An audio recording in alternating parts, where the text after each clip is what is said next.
We promise to make this an informative and interactive session. As you are all aware, that COVID in the last 2 years has almost crippled our society. It has had multiple effects on our physical and mental health. It has also impacted our education system, social interactions, and last but not the least, our economy.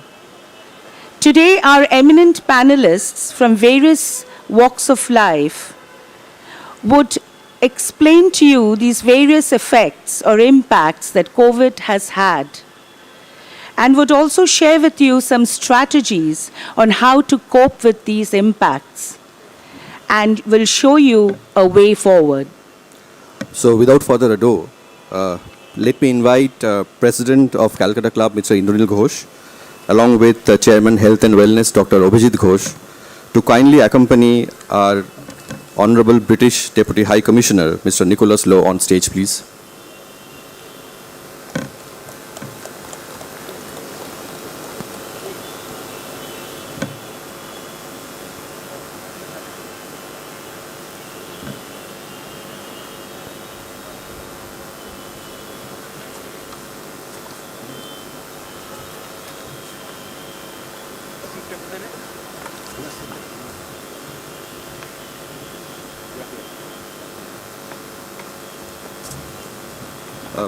We request the President to start off today's event with a keynote address.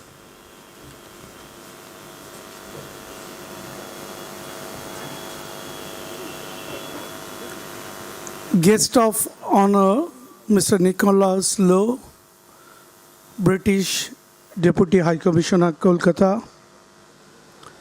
Distinguished panelists, moderator, and my fellow club members, good evening and a warm welcome to this informative and interactive panel discussion on future COVID culture being organized by Calcutta Club in association with Calcutta Talking Club. The entire world has passed through the most difficult times in the history of mankind during the past 2 years. We lost so many near and dear ones. We experienced terrible misery. However, let us not look behind. Let's all look forward for a brighter future. I am sure and I sincerely believe that this panel discussion is going to be a unique one. And it would guide us to take future course of action in the fields of economics, education, healthcare, and so on. Thank you so much. I would now request moderator of the event, Dr. Amit Ghosh, to conduct the proceedings of this evening.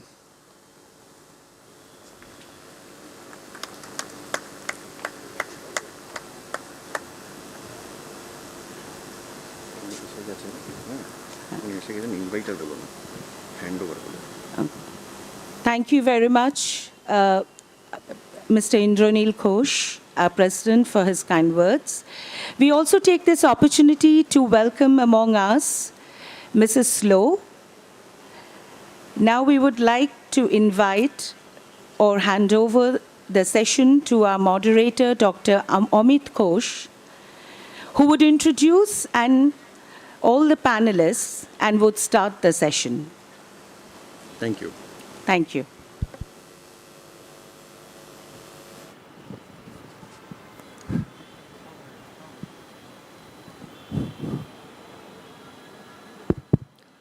Hello. Can you hear me? Hello? Yeah.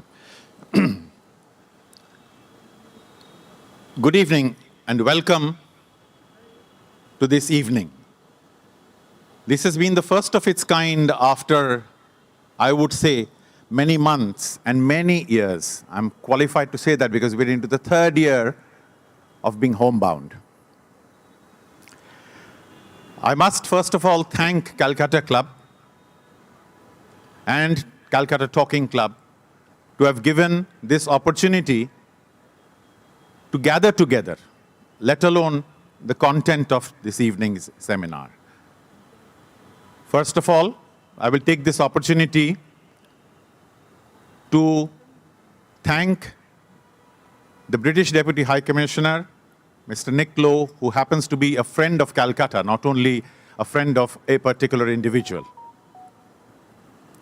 to spare some time with us. Before we go any further, let us have the luminaries on board this evening up on stage. First of all, may I welcome and ask one of us to accompany Mr. Debanjan Chakraborty up on stage, please.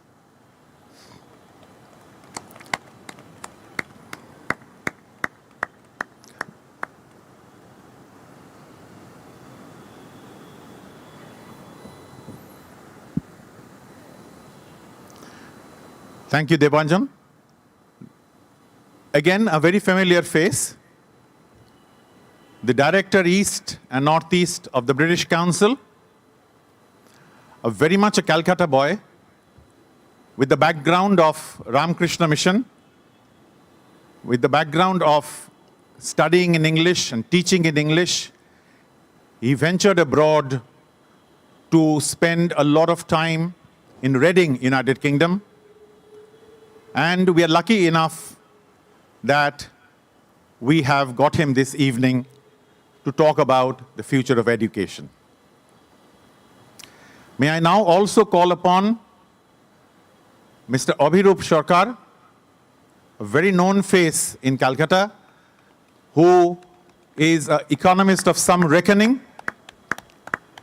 who the economic world in Kolkata follows. Thank you, Abhirupda, for sparing time for us. May I now invite Mr. Chandril Bhattacharya,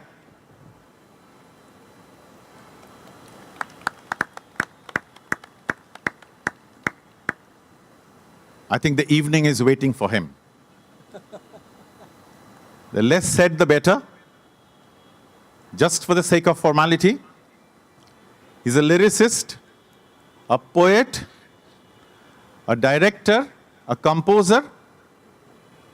I've run out of what all he is. But what he stands for is, and stands out is, his satire. As long as I'm not a victim this evening, I'll be delighted.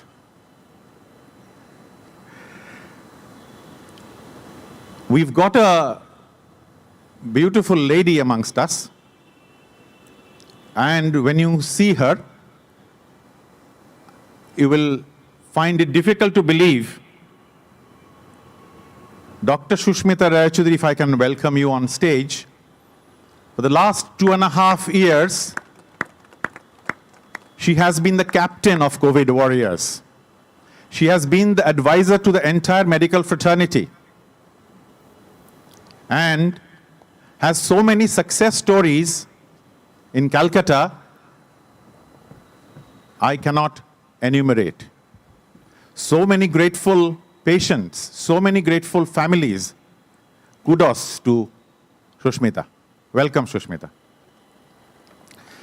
And finally, we also have the VIP amongst us, the modern age disease being looked after by Joy Ranjan Ram, popularly called Jaja. We are into a new era, an era of mental health, and Jaja excels. Welcome, Jaja. I'll first tell you what we are about to do. And that is, We are all used to panel discussions. We are all used to and fed up, really, of long lectures. And I dream that this evening will bring about some change. We are going to hold an interactive session. Let this be a conversation rather than a talk show. We are allowed to talk amongst ourselves and with you anytime you feel, but without actually, my request, getting into the cacophony of the Calcutta TV channels. If that is not there, let us have a conversation and interaction. And that is how we can keep all our focus in the right place. May I first of all, just to get the tone right, I will first introduce the subject. The last few years, this new capital C disease, so long, mind you, humanity was used to one capital C, terrified about this capital C cancer. Here arrives the competitor, the devastating C called COVID. And it has had many accolades in various formats, many nomenclatures of description. Only one thing in common: everyone unanimously describes this as a destructive and demolishing creature. Not a bullet was fired in these last 2.5 years. Not a cannonball was discharged. It was only a microbe that we had to fight. There was no Putin there. And this little microbe managed to draw the attention of anybody called the Homo sapiens. Every eyeball, every ear was wanting to know what should we do and how should we live. And devastation indeed. There is also another school of thought, and that is, after the entire human race ravaged Mother Earth for thousands and thousands and thousands of years, devastating forests, polluting the air, vitiating every nook and corner of nature, invading Mother Nature's property, and claiming that somebody else, a little microbe, was actually responsible for the devastation. The viewpoint is this little COVID creature is like Jesus Christ on earth. It is the best teacher of the last 2 years, trying to teach humanity the correct pathway to live, trying to teach humanity how to not pollute the air. You can see everywhere flowers blossoming, birds chirping. And if you do not go further, if you happen to be anywhere near a healthcare, if you go to the Apollo emergency, just taking a name, because I belong to it, the number of chronic airway disease has really dramatically plummeted. So COVID, under the garb of devastation, is actually probably trying to teach us a lesson. The lesson to which way we should live our lives. However, memory may be short. How long has COVID taken a downturn and we are here? Be that as it may, evening has many more thought processes. May I take this opportunity to ask Mr. Nick Lowe to give us his thoughts very briefly as the keynote address for what he thinks is about to be the future in the next few years, that when COVID is at its low. Mr. Low, please.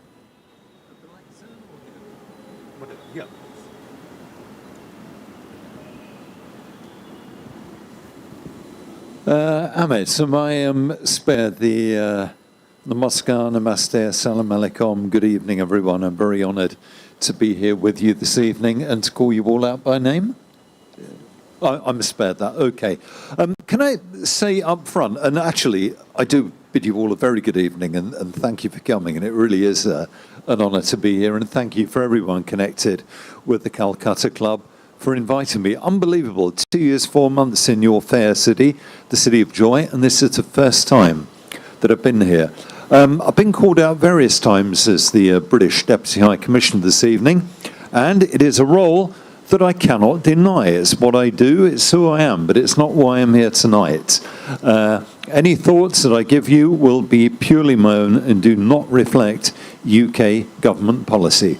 So I speak to you as a dad, as a husband, as a son, as a brother, as a Brit, as a Londoner, and a number of other things, but not as a member of Her Majesty's diplomatic service. So if I say anything this evening that you find a little bit controversial, do not feel the need to telephone Boris Johnson and say your man in Calcutta said that, because I'm speaking on my behalf and not on behalf of the government.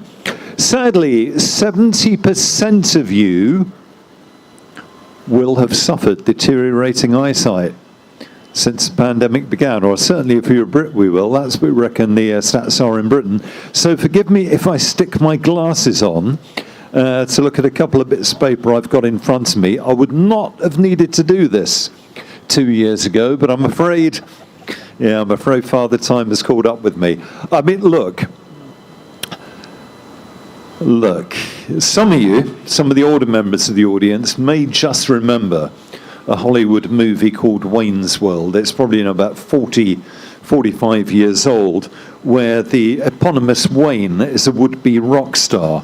And halfway through the movie, he meets a real one. He meets Alice Cooper and starts saying, "Alice, I'm not worthy. Alice, I'm not worthy." And surrounded by the medical excellence I'm surrounded by tonight, I've absolutely no right to be talking about epidemiology. But such is the task I've been given. So I thought about this a little bit earlier today. This is what it looks to me. Dame Barbara Woodward, my ambassador in China, my previous posting, said speeches should always comprise 3 parts. And you start a speech by saying, I want to say 3 things. On core COVID, I probably do want to say 3 things, and it's not because that's what Barbara said I should do, but I think there are 3 plausible different scenarios out there. But I'm going to preface that by saying a couple of things that I think are common to all of the scenarios. And the first here is that COVID-19 is here to stay. You know, it's not going to go away, we believe. We even hope it's going to become endemic rather than pandemic. And I certainly think over the coming years, we can expect between 1 and 3 waves a year. Now, those waves might be quite low and gentle, just lap up to the ankles. It doesn't mean we're going to have 1 to 3 public health crises a year, but the evidence so far suggests that's what's going to happen. Now, what really counts, of course, is the impact, and that will depend on how the virus evolves, on our immunity or our declining immunity, and a number of things in the wider context, which I'll try and unpack. My government's policy, and I suspect this will be followed around the world, is that the focus is going to be about protection against hospitalisation and death. That is what it's all going to be about. We don't shut up the country because there's flu in the United Kingdom in winter. And if, as we hope, COVID-19 mutates into a genuinely flu-like illness, where it might make you feel quite poorly for a week or so, but isn't going to put you in hospital, then there's no reason at all why we can't live with that. I think different countries will achieve that, if we can achieve it, through different routes. And there'll be different mixes of vaccinations test and treat regimes, and sadly, I think lower income countries are likely to be constrained in their response to it more than higher income countries. Now, I promised you 3 scenarios, and I think if you like, the downside scenario is that we face a series of highly mutated variants which outpace the developments of our systems, our vaccines, our tests, and our drugs, and which are highly injurious to human health. And quite obviously, we will be seeing ways with high levels of hospitalization and deaths, and maybe in some cases, health systems being overwhelmed. Absolutely not what we want. It would also continue to cause major societal and economic disruption over the next 5 years. And I think that would be particularly apparent with a rise in inequality both within countries and between countries, both in respect to resilience and in respect of ability to respond. Now, the middle scenario, if you like, a baseline scenario, still going to be a little bit of a bumpy ride, but nothing cataclysmic. Increased hospitalizations and deaths during the waves, but nothing desperately alarming. Possibly a couple of major waves over the next 5 years which have a global impact. Individual impacts increasingly concentrated on vulnerable groups, which is, in my country, largely code for the unvaccinated, and around the world, unequal access to new drugs and vaccines. And then the upside, which is the one we're all hoping for, and which it's not unreasonable to think the Omicron variant points the way towards, is a pretty rapid transition to manageable seasonal and sporadic outbreaks. And certainly in the UK and other temperate countries, quite a lot of evidence that COVID-19 has been a largely temporal infection. We've seen much, much higher rates of infection in winter and much higher rates of hospitalization in winter than we have during the summer.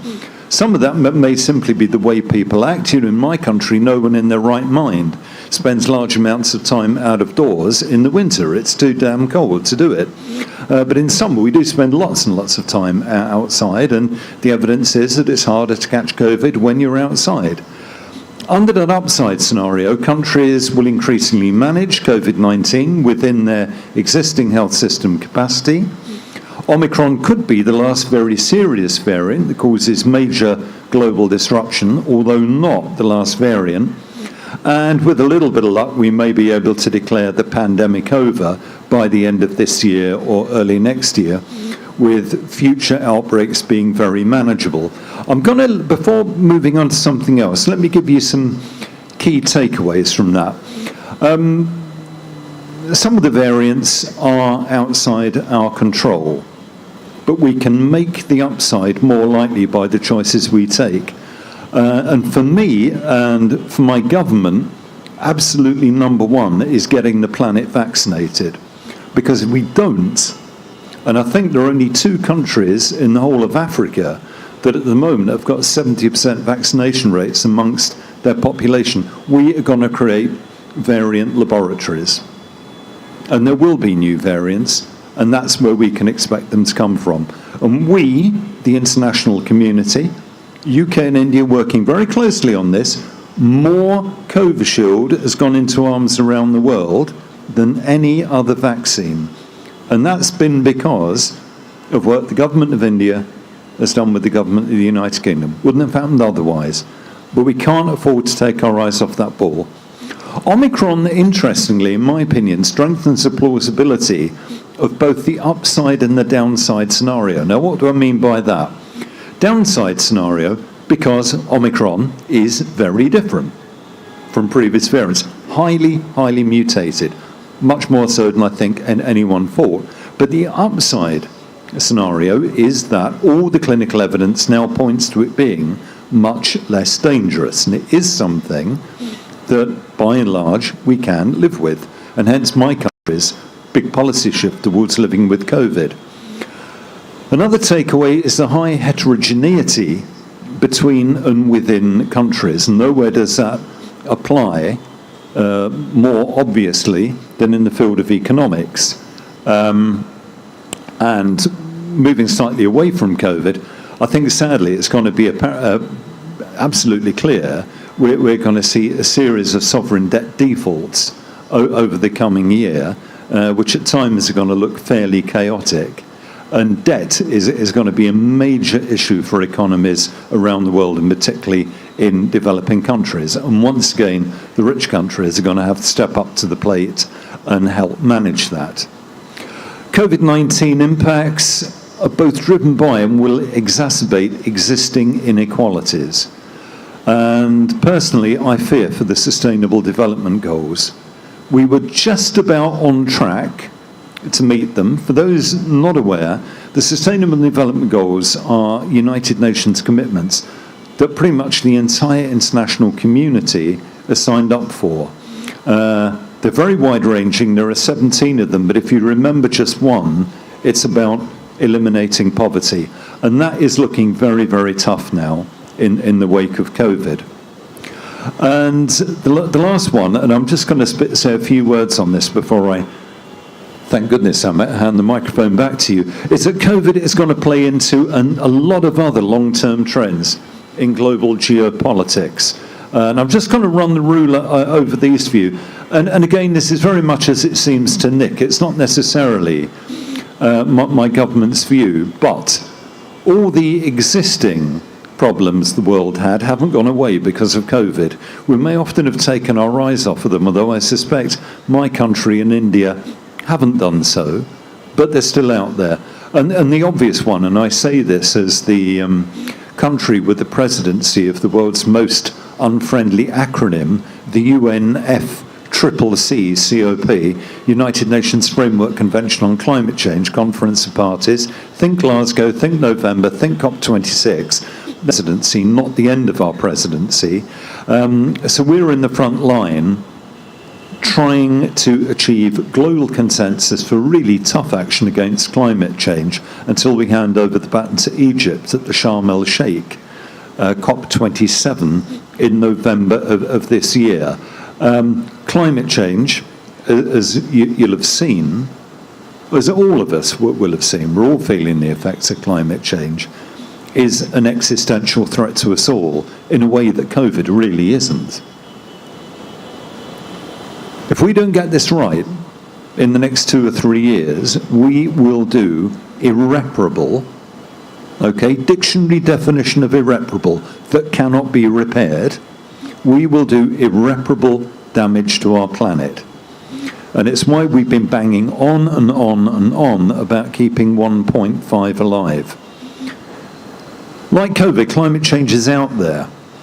We could stop emitting greenhouse gases tomorrow. We could stop emitting greenhouse gases right now, and the world is going to continue getting warmer for another 20 years. That, sadly, is the science. Nothing we can do about it. That is what is going to happen. 1.5 will not be nice. 1.5 degrees Celsius. That's the baseline rise over pre-industrial revolution temperatures. That will not be fun. And it's going to plunge hundreds of millions of people into extreme climate vulnerability. If we go up to just 2 degrees, now I bet there's none of you here, if I say, 2 rooms next to one, go in there and tell me which one is at 28 degrees and which one's at 28.5 degrees. None of you could tell me. It would feel the same, wouldn't it? I certainly couldn't. You know, what's half a degree? But the difference between 1.5 and 2 degrees is that we lose all the world's coral reefs, every single one of them. It's that instead of 300 or 400 million people being put into extreme climate vulnerability, we're up at around about 1.3 billion. And that has an immense effect on the planet. Desertification, crop failures, droughts, rampant poverty, often in countries that are already fragile, with the political instability that will bring, with the threat from serious organised crime that will bring, with the people trafficking that will bring, with the conflict that will bring. And that really is a path that the global community doesn't want to go down. Systemic competition with China, again, I think is out there, certainly for as long as Xi Jinping remains the leader of China. It's extremely regrettable. It's a country I lived in for 4 years before coming here, a country for which I have the most immense affection and respect, but I'm sorry, not for aspects of their foreign and domestic policy. Be it Xinjiang, be it Tibet, be it Hong Kong, be it South China Sea, be it East China Sea, be it the Galwan Valley. And you're on the sharp end of this here too. None of us want a new Cold War. We really don't. I was brought up during the Cold War. Last thing I want to go back to. And actually, very few of the great global challenges of our time can we address without China, both as part of the problem and as part of the solution. China, the world's largest emitter of greenhouse gases. China, the world's largest manufacturer of electric cars and clean, green, new energy technology. So part of the problem, but also has to be part of the solution. Could say the same thing about antimicrobial resistance.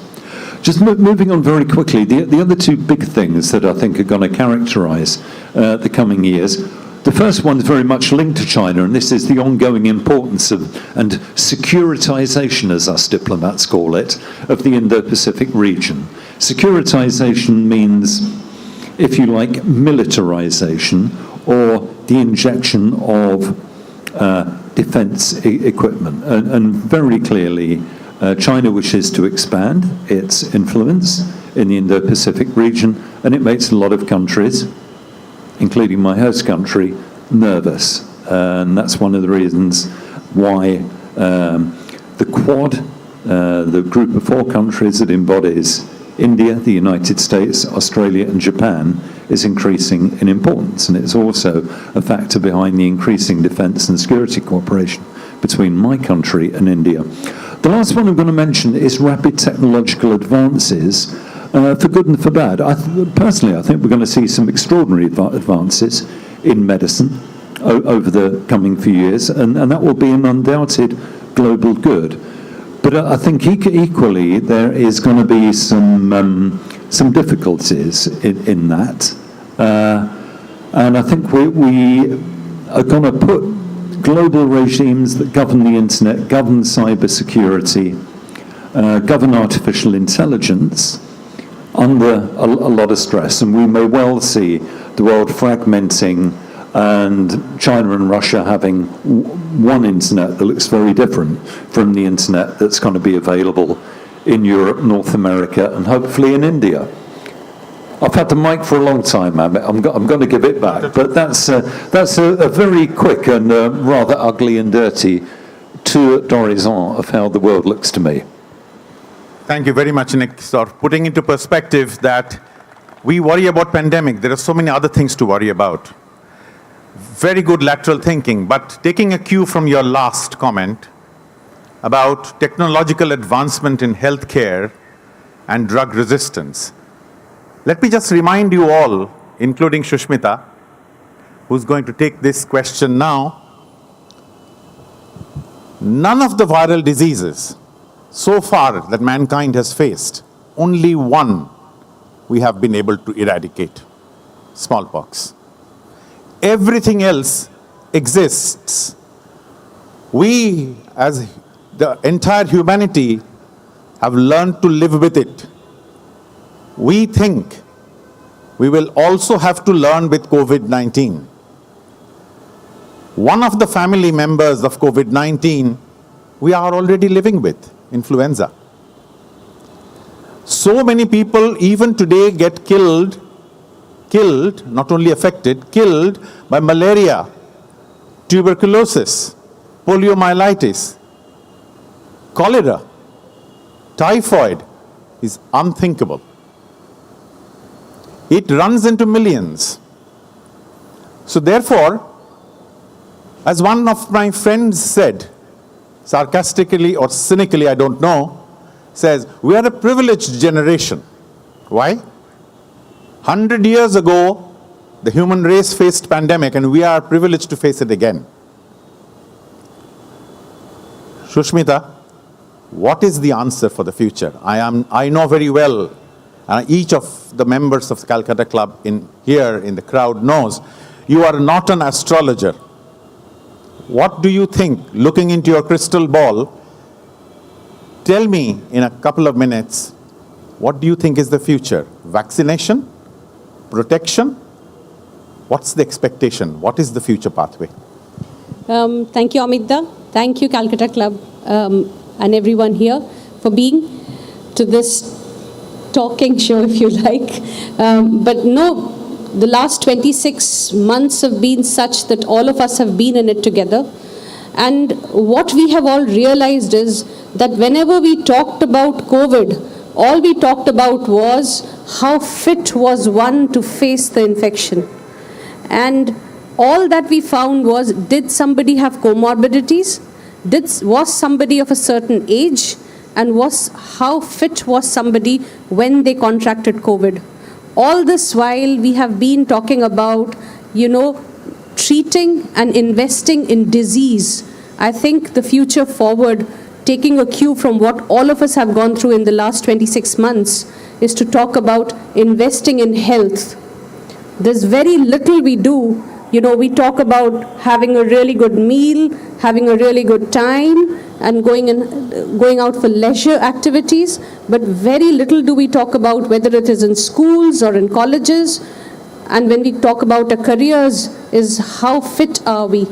All that we found as doctors when we faced a patient who came into hospital, who we were least worried about were those who had a good lung function. And who were those?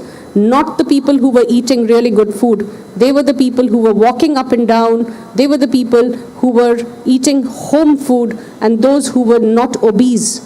So I think first and foremost, we will all have to invest in health, and there's no rocket science in it, and you really don't need a lot of money to do that. It's just walking 30 minutes a day.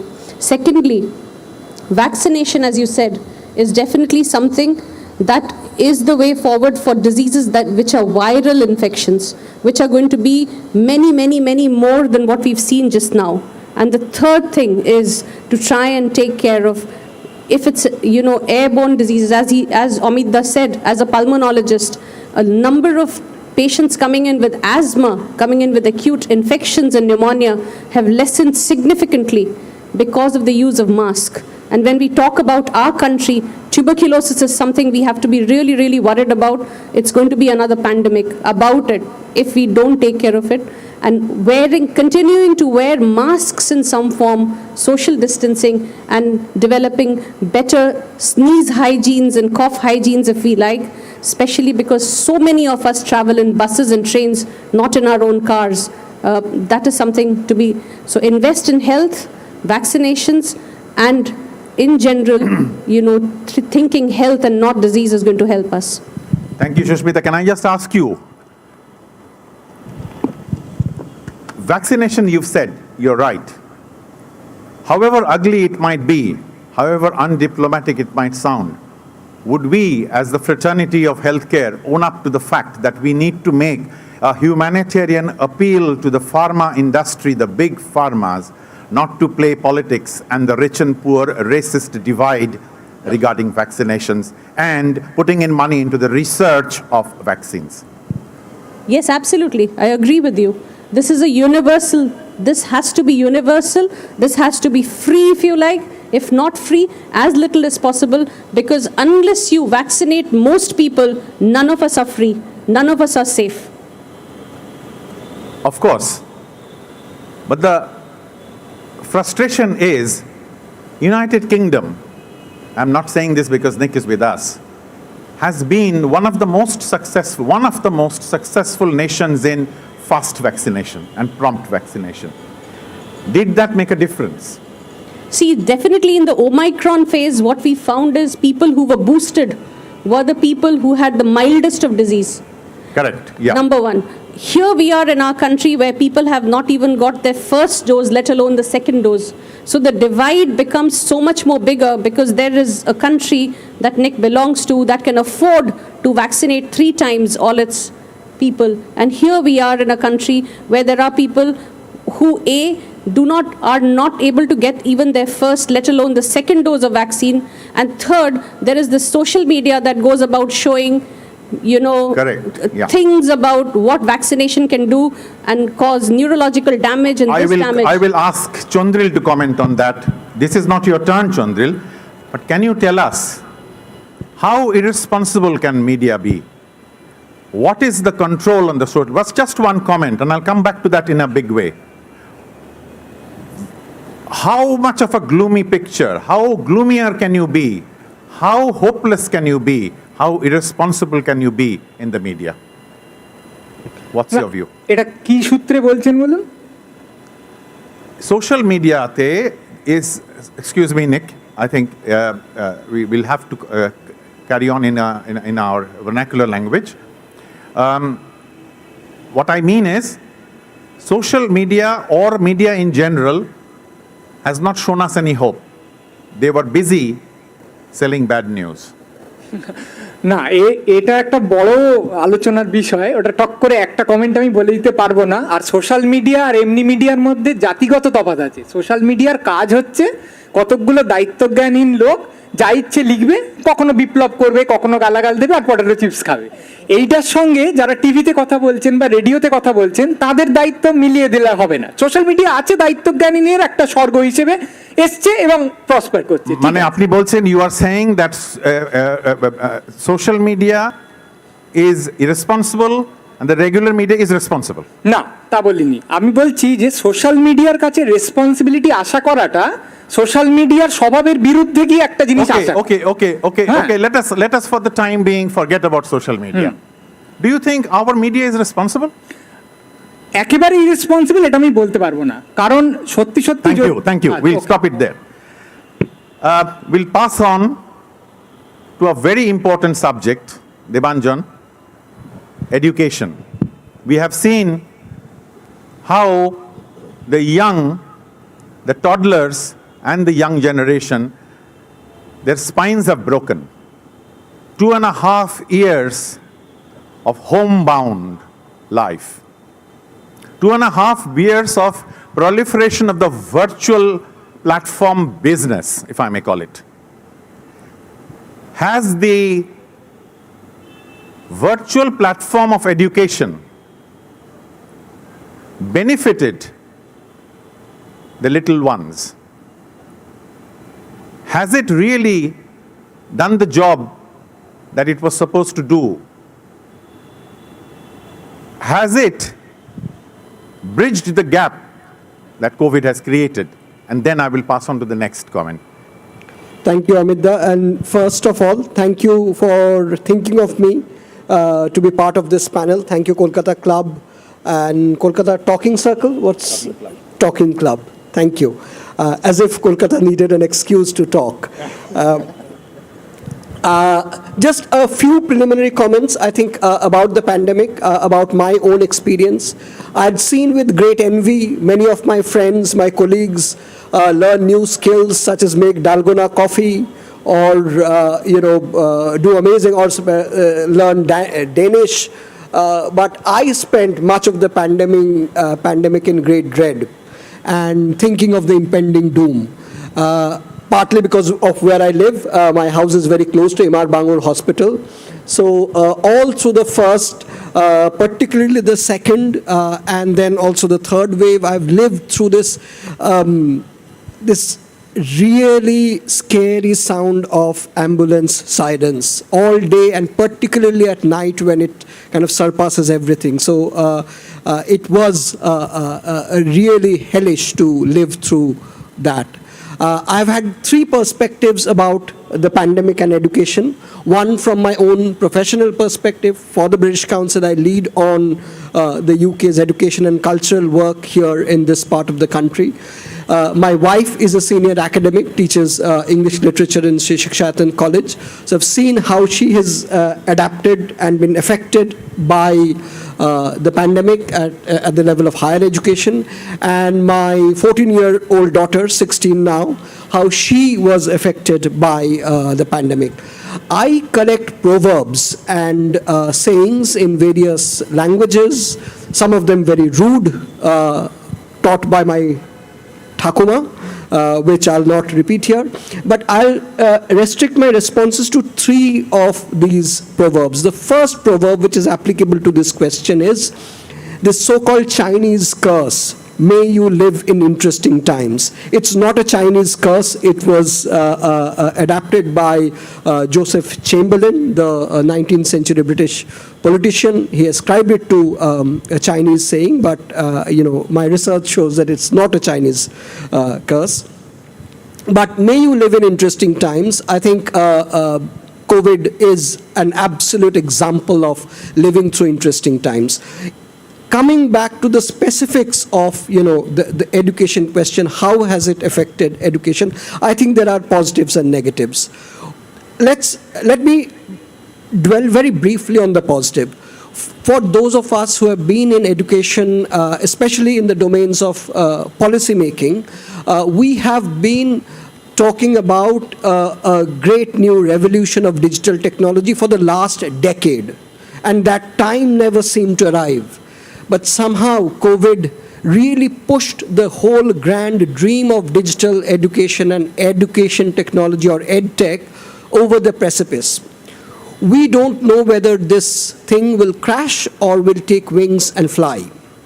But there are some signs of hope that education technology is trying to shape the future of our society in very interesting ways. But there are very dark downsides, Amita, and you are very, very right. Very recently, Pratham had released its annual survey of education report for across India. Look at the statistics of West Bengal. I'll just quote from that report. It surveyed 11,189 school children from all districts of West Bengal. The results are really striking, and it shows the difference that COVID has made in learning. So only 27.7% of class 3 children, hear me closely, 27.7% of class 3 children were able to read and do sums of class 2 level. This compared to almost 40% in 2018. So you can, as it is, there was a big lag, but how much more that lag has been, that digital divide that we call, I think it's a really striking example of that digital divide. But there are also positives in certain cases. We teach English language across India. We used to be able to offer direct English language classes from only 3 cities in India: Kolkata, Delhi, and Chennai. Because of transitioning to online, we now are able to teach English to over 50 cities across India.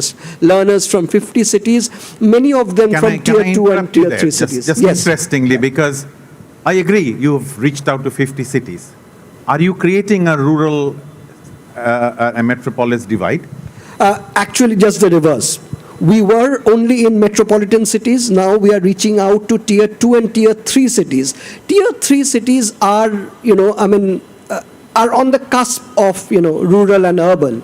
So I think, I don't think we are a rather small organization. We cannot completely change the playing field, as it were. And the divides are along 2 axes. One is a hard axis, the other is a soft axis.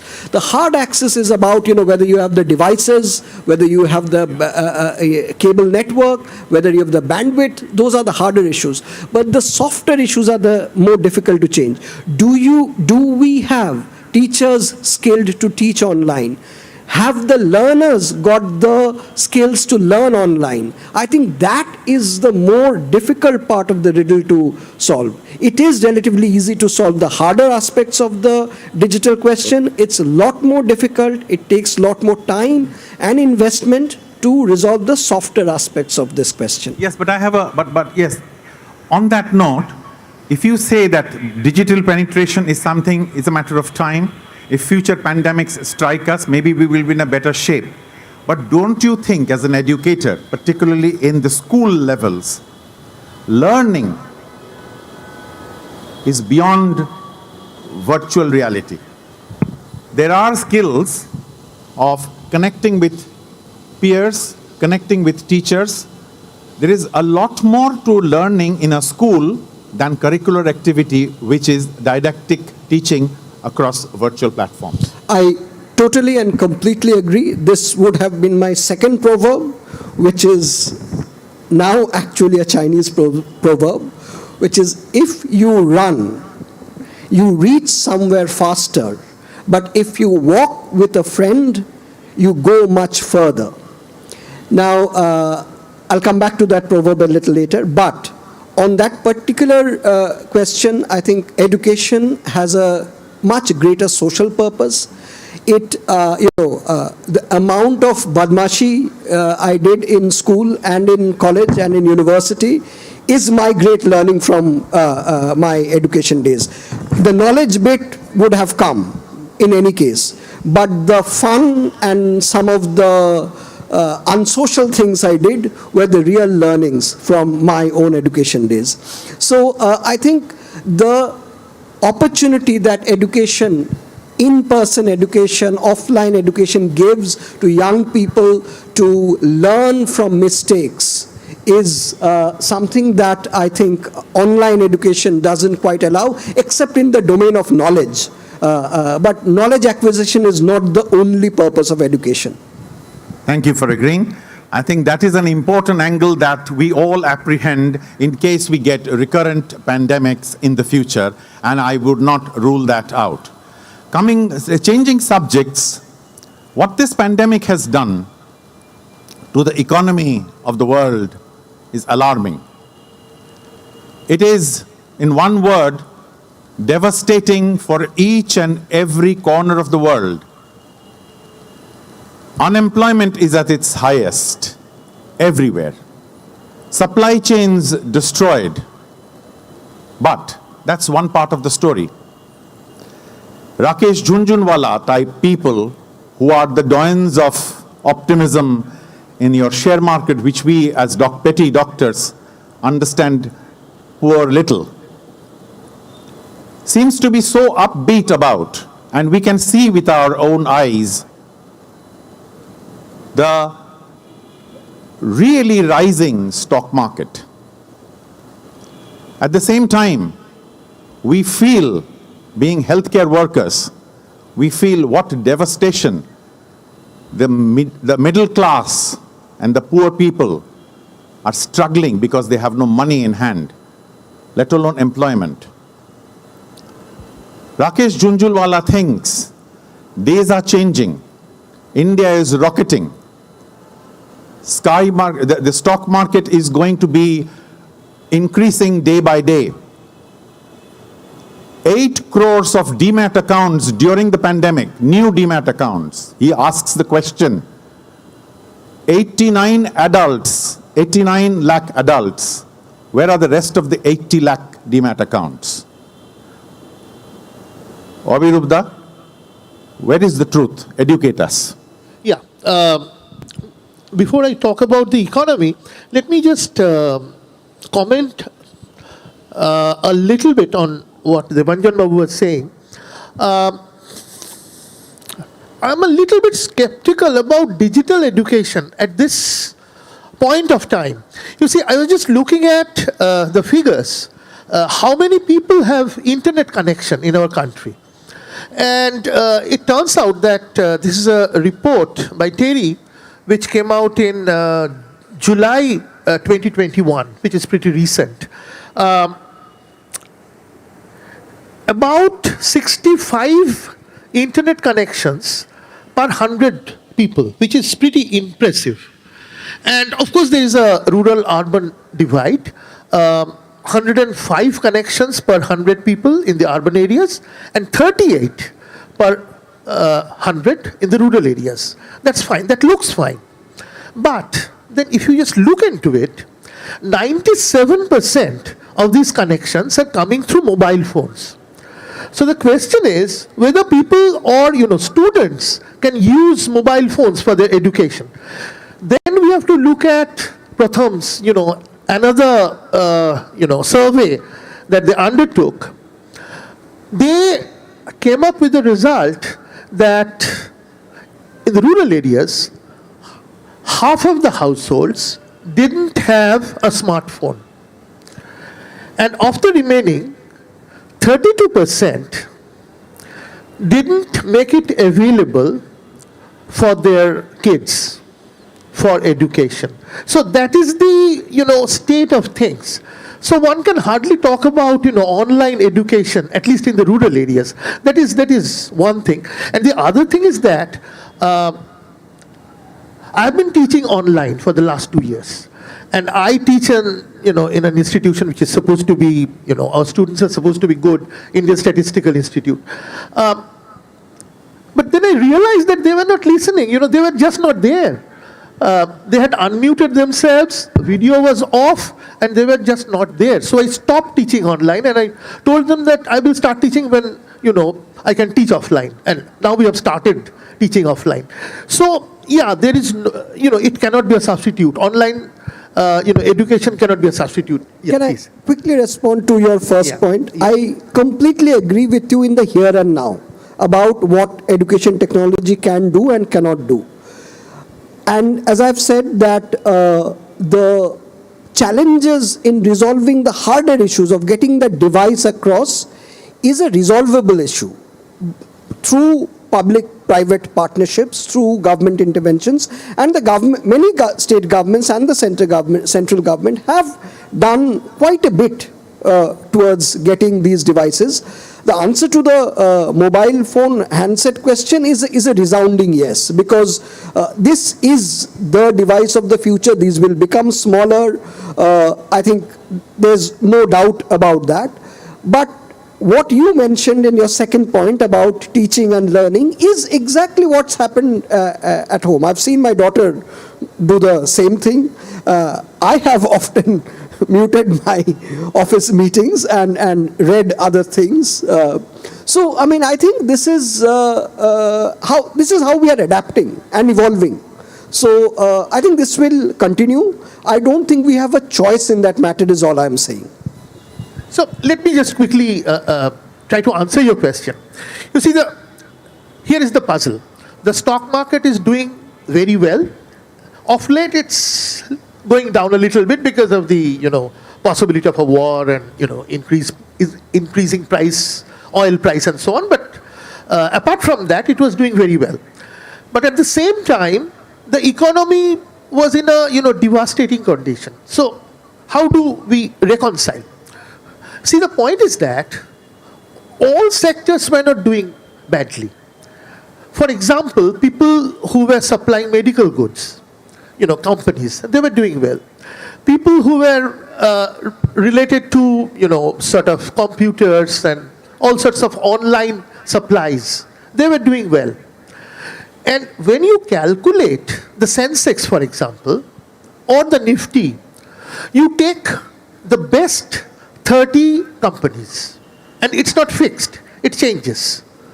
Best 30 companies over a period of 6 months, let's say. So you can always get very good companies, companies which are doing well. That is the explanation for rising Sensex and a falling That's employment. right. If you look at, for example, Nifty. What do you think is the solution for the unemployment now? Okay. Now, because I'll remind you, if I may suggest, supply chain disorders that have happened. India has learnt a lesson. When we first started with the pandemic, nobody had heard the word mask, let alone have a free supply. Today, India is one of the biggest exporters of masks. Is this the way we break supply chain disorders? Well, I think there are again positives and negatives. Let me start with the positives. The supply chain disorder, I think it will disappear. Gradually, things will become normal. But what are the long-run effects? That is the more important thing to look at. See, in the long run, I think the way business is organized is going to change. There will be a drastic fall in business travels. There will be a drastic fall in business meetings, for example. Even office space. Companies will not be needing office space, work from home. How then do they account for the fact, I mean, including I quote Rakesh Junjunwala, he feels, as you said, IT sector is going to boom, real estate is going to boom. If office spaces are going to weigh the way I agree, is going to go the way that you are saying, work from home, and it is going to stay. It is not going to disappear with the pandemic. Partly, yes. How do you think the real estate boom still remains? Real estate booms, well, that depends upon consumers' demand, not so much on office space demand. But the point is that, you see, this is only one part of the story. A big corporate will look at pandemic almost as a, as a boon, in the sense that come up with ways to reduce costs. But that is not the end of the story, I think. True, but then they talk about, if you look back and try to learn from history, in the last pandemic, it was followed by a deep depression for, That's right, yes. For a decade. I was just, yeah, absolutely. I'm glad that you raised this question. There have been quite a few pandemics in the past. So people have researched on the long run effects, economic effects of the pandemics which took place in the past. What happened? One thing that definitely happened, actually it depends upon data, and people have used mostly European data, which is available. Data from other countries are not so much available, but that's a different thing. See, one thing was clear. After the pandemic, there a distinct rise in savings propensities. People saved, maybe because of precautionary reasons, maybe because during the pandemic they had lost their assets, and to make up they were saving more. And as a result, two things happened. Rates of interest were low, but at the same time demand for goods was also low. If you are saving, you are not spending. If you are not spending, then... I agree with you. But I think the previous Raghuram Rajan, the previous RBI man, suggests, and I don't want to be political about it, suggests that here comes the big role of the government to put money into the hands of consumers. And that is probably the only way, unique way forward. Whatever you might argue about savings, whatever you might argue about indigenous ways of supply chain corrections, if the government sits back tight, doing nothing, I don't think you can avoid a recession. I would like to take opinions from others. I completely agree. Do you agree, Devanjan? I think others, my fellow panelists haven't spoken, so if I may come back a little later, after others have spoken too. Fine. Very good. We come to another important subject before we ultimately come to Chandril, because I'm quite afraid of Chandril, actually. Everyone is. Everyone is. So let us address a very new issue. And I'm sure Nick will agree, because I have personal experience of this. This is a new discovery. When I went to the United Kingdom for training and stayed there for nearly a decade in the 1980s and 90s, the first shocker was, when I entered the NHS, a significant proportion, and I'm not actually conversant with the figure, but a very significant proportion, 40% or so of the healthcare was dedicated to mental health. And I was surprised. What is this disease called depression? We never knew. Largely in our country, a family-centric country, and I dare say that system of joint family and now family, nuclear family, is now breaking down out of necessity. The umbrella of family life is going, and more we are facing depression.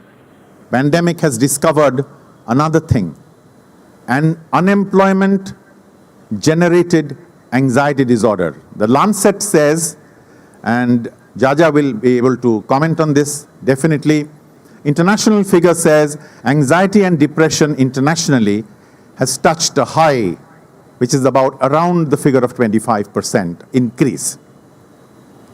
India is recording 35% of depression anxiety disorders. Is that right, Jaja? and what's the way forward. Particularly, if you can stratify age-wise, which is depression, anxiety in children, depression, anxiety in people who are involved in livelihoods, and certainly depression in the outcasts of society. I dare say, even in the Indian society, the outcast of older generations who are useless today, in inverted commas. Thank you. Thank you, Amitda. Thank you, Abhijitda, for inviting me here. I think I just wanted to begin with one comment before I come to the questions you asked. I think somewhere in your introductory remarks you said that what will change post-COVID? What have we learned? I'm a great believer in the human nature. I hope and I know nothing will change, particularly for adults like us who learn nothing really, particularly people, young generation, they are quite different. People who are eligible to become members of Calcutta Club, people like us, adults, we have learned nothing. Everything will be forgotten in next couple of years, and we will act as if we had, we hadn't suffered the pandemic.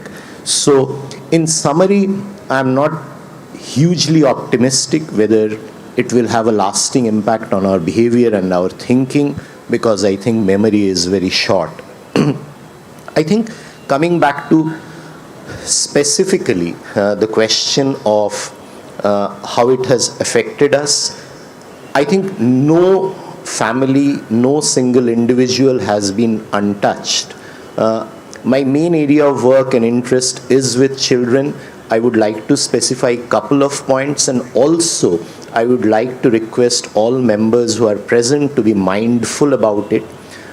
Specifically with respect to children, very young children, we know that the first 1,000 days of their lives are crucially important for how they behave, how they grow up, how they become adults, and their entire brain functioning.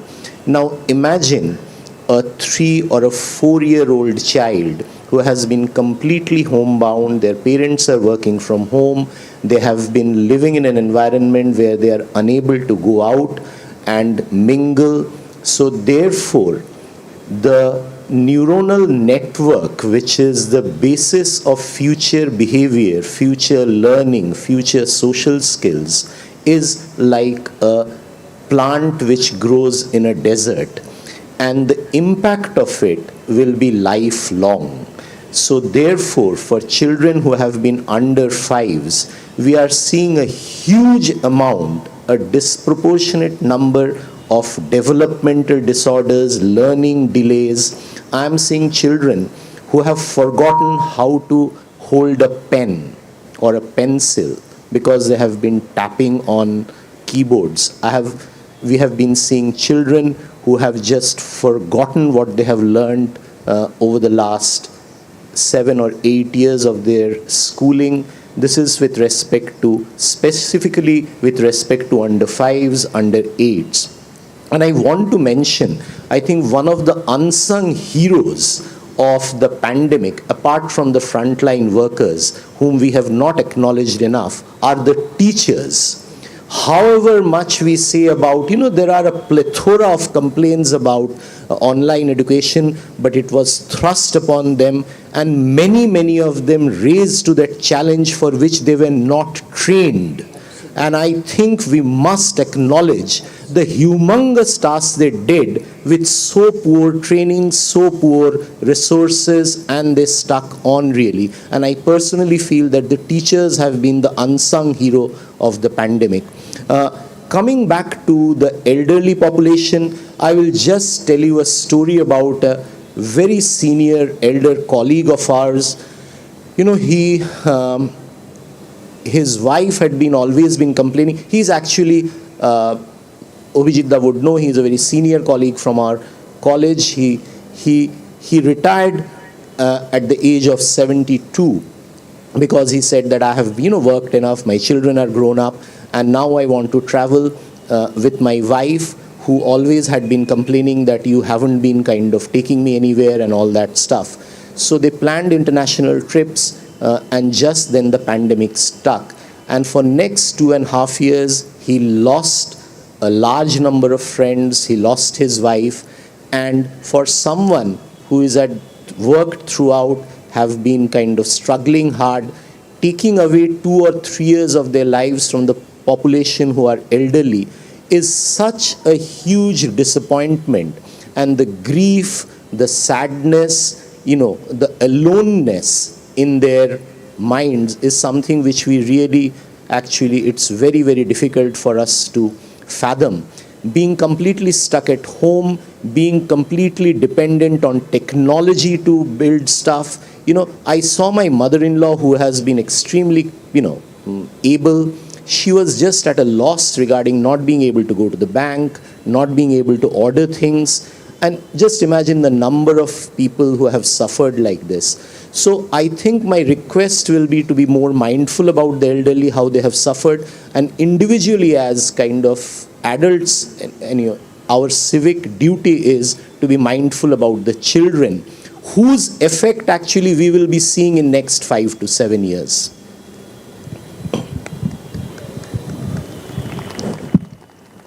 I admire that you've acknowledged teachers. I think it is a great job done.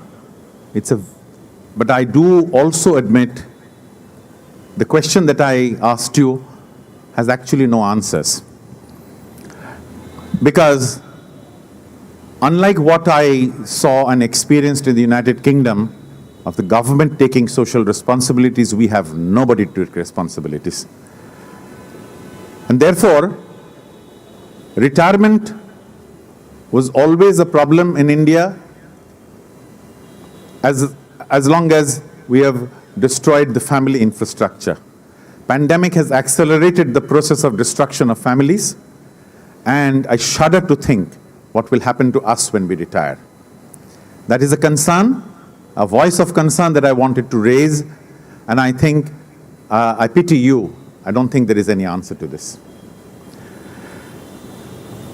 There is a hand that has been raised. Yes? Somebody is sleeping up there. While the microphone finds its way to the gentleman, I just wanted to respond to Dr. Ram. I completely agree with everything that you said.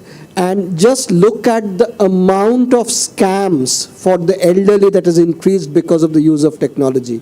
My parents have been targeted, they have lost money. It is really heartbreaking to see people in their 80s trying to struggle with a touch phone. I mean, they have never used that device. And this is the other side of the digital technology question that you were raising, Obirubda. Absolutely. Just one little point I would like to add. You see, with this change in technology, it seems that this change is going to be permanent. It's going to stay because companies find it less costly. This technology is seriously capital biased towards computers. And ours is a labor-abundant country. So for us, I'm not at all sure whether we are going in the right direction or not. Inevitable, though. I mean, I think... no, I mean, the pandemic has shown the corporate sector a particular path. Exactly. Pandemic has thrown up certain realities and certain new avenues which are not necessarily beneficial for the society. I will come to that, but yes, we've got a friend asking a question. My question is to Dr. Sushmita.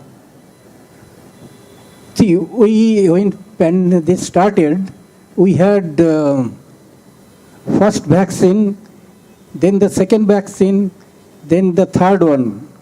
I have taken all three. I have a theoretical question or hypothetical question. Can this be evaluated that how many vaccines one human body can take to what level so that he can be COVID-free, apart from the precautions and other things are taken? Well, I will just add one thing to that. I know the comorbidities, if he has other complication, all that will also play a part. But as far as the vaccination is concerned, how many more one Okay, I think Shushmita will answer this very quickly. Yeah? Yes. Very good question. But let's have a quick response. It's a very good question, the answer to which nobody really knows. But what we know so far is that this is the only disease that we can talk of in our lives which has brought about a vaccine as fast as you can say anything else. And also it is only 2 years that has gone past that people have had a vaccine and then also a booster. Usually booster doses don't happen before 9 to 12 months after a certain vaccine. Also, whether a fourth one is going to be needed or not, what we need to know and remember is that vaccines are not going to take away your chances of getting COVID. COVID is just an infection which all of us will get even if we are vaccinated. The only thing that the vaccine is going to do is help you from getting severe disease. That's all that the vaccine is going to do to help. So there aren't any numbers that are going to help you take away the fear of contracting COVID. I'll put it in a different context with your permission, Shushmita. If we get a fever of any other reason other than COVID, we don't hesitate to take antibiotics n number of times. Can you answer a question that how many times are we going to take antibiotics for whatever fever that we get, for a common cold or for a sore throat? So therefore, I think let's not be pessimistic about the number of times that we have to take vaccines. Vaccines are going to be the order of the day, and as Sushmita says, one point of admiration about the big pharmas, who are the big culprits in my eyes, is that look at the phenomenal speed with which they discovered the vaccine to COVID. It usually takes decades long to come up with a vaccine. Let us give the devil his due. We now go on to a very important... I have a rather facile response to the gentleman's question, which is the answer depends on who you ask this question to. If you ask this question to a gentleman called Djokovic, he will say no vax. Absolutely. We are coming to that issue now. There is a gentleman in, I think, Chhattisgarh who has taken 87 shots. It came out in the papers. Shatashi bar niyeche vaccine. Toto obdi safe. Shatashi bar newa obdi. We now come to this important issue about, we've spoken about governments, we've spoken about COVID warriors, we've spoken about this, that, and the other various sectors of people. We've got an exclusive, I remind you, an exclusive group called the society. How should the society respond? We talk of society as if it is something living in Mars. We all belong to the society. The government belongs to the society. We forget that.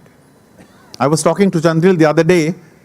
When the bus driver or the general Calcuttan spits on the road and throws up all his COVID germs on the road, I suppose the chief minister is supposed to instruct the municipal corporation to clear up the mess. So society has got no responsibility. Government has. So, I differ. Until the society wakes up, be it in a murder case, be it in changing diseases, be it in respecting doctors or to beat up doctors because they've cured somebody. All you hear about doctors today is you beat them up. Why? Because they've cured somebody or killed somebody. So society needs to change. We need to have a new order from the pandemic. This is what I'm going to ask Chandril. Society needs to have new orders, new groups. Like today, we have come under the umbrella of the group called Calcutta Club. We have to behave in an orderly way.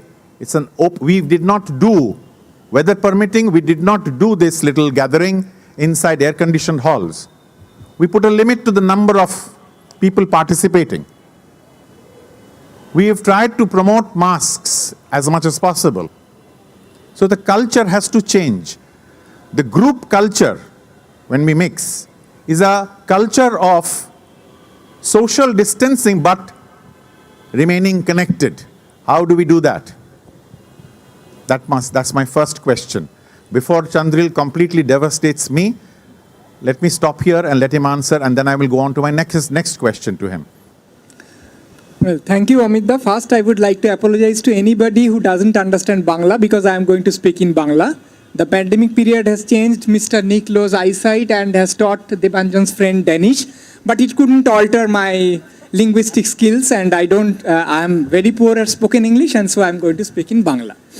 Amit দা যা বলেছেন তার সঙ্গে আমি সম্পূর্ণ একমত, আমি ওকে ডেভাস্টেট করতে একেবারেই পারবো না। আমি পুরোপুরি মনে করি আমাদের সমাজ একটা চমৎকার জিনিস, যা যেরকম বলেছেন যে উনি মনে করেন যে প্রাপ্তবয়স্করা একটুও বদলাবে না, আমিও তাই মনে করি। এবং আমাদের সমাজের একটা এখনকার যুগের আমাদের সমাজের একটা চমৎকার লাইসেন্স হলো আমরা সব ব্যাপারে জানি যে রাজনৈতিক নেতারা সব শয়তান, ডাক্তাররা সব চামার, মুদিরা সব জোচ্চোর, এরকম যতগুলো বর্গ আমিও তার বাইরে নই, বুদ্ধিজীবীগুলো সব ভয়ানক শয়তান, দুশ্চরিত্র, সব খারাপ। আর আমি কেউ জানে না, কারণ যে আমি বলছি সে তো কোনো না কোনো বর্গে বিলং করছেই, কিন্তু তবু সে বলছে আমার কোনো দায় নেই। কী হলো, একবার সেকেন্ড ওয়েভ এলো, সমস্ত ডাক্তাররা সত্যি বলতে কি, নিশ্চয়ই কোভিড খুব খারাপ জিনিস, কিন্তু ডাক্তাররা এত বেশি স্ক্রিন টাইম এর আগে পাননি, মানে এত বেশি টিভিতে মুখ দেখানোর সুযোগ ডাক্তারদের এর আগে কখনো হয়নি, এটা মানতে হবে। ডাক্তারদের আমরা খারাপও কিছু বলি, ভালোও কিছু করেছি। তো এবার তারা গিয়ে অনেক কথা বললেন সেকেন্ড ওয়েভে। কিন্তু I will stop you there. Screen টাইমেতে ডাক্তাররা এসেছে, কিন্তু ইমার্জেন্সি টাইমেও ডাক্তাররাই ছিল। না অবশ্যই, রাত্রির 12টার সময় কোভিড বাঁচিয়েছে ডাক্তাররাই, তখন স্ক্রিনশট কিন্তু ছিল না। না নিশ্চয়ই, সে কথা আমি বলবো। এখন অন্য একটা পয়েন্টে বলি যে সমস্ত ডাক্তাররা এলেন, অবশ্যই রাজনৈতিক নেতারা এলেন, সব আমাদের মতন কিছু লোক এলেন যারা অন্য কিছু না পারলেও সব ব্যাপারে টিপ্পনি কাটতে পারেন।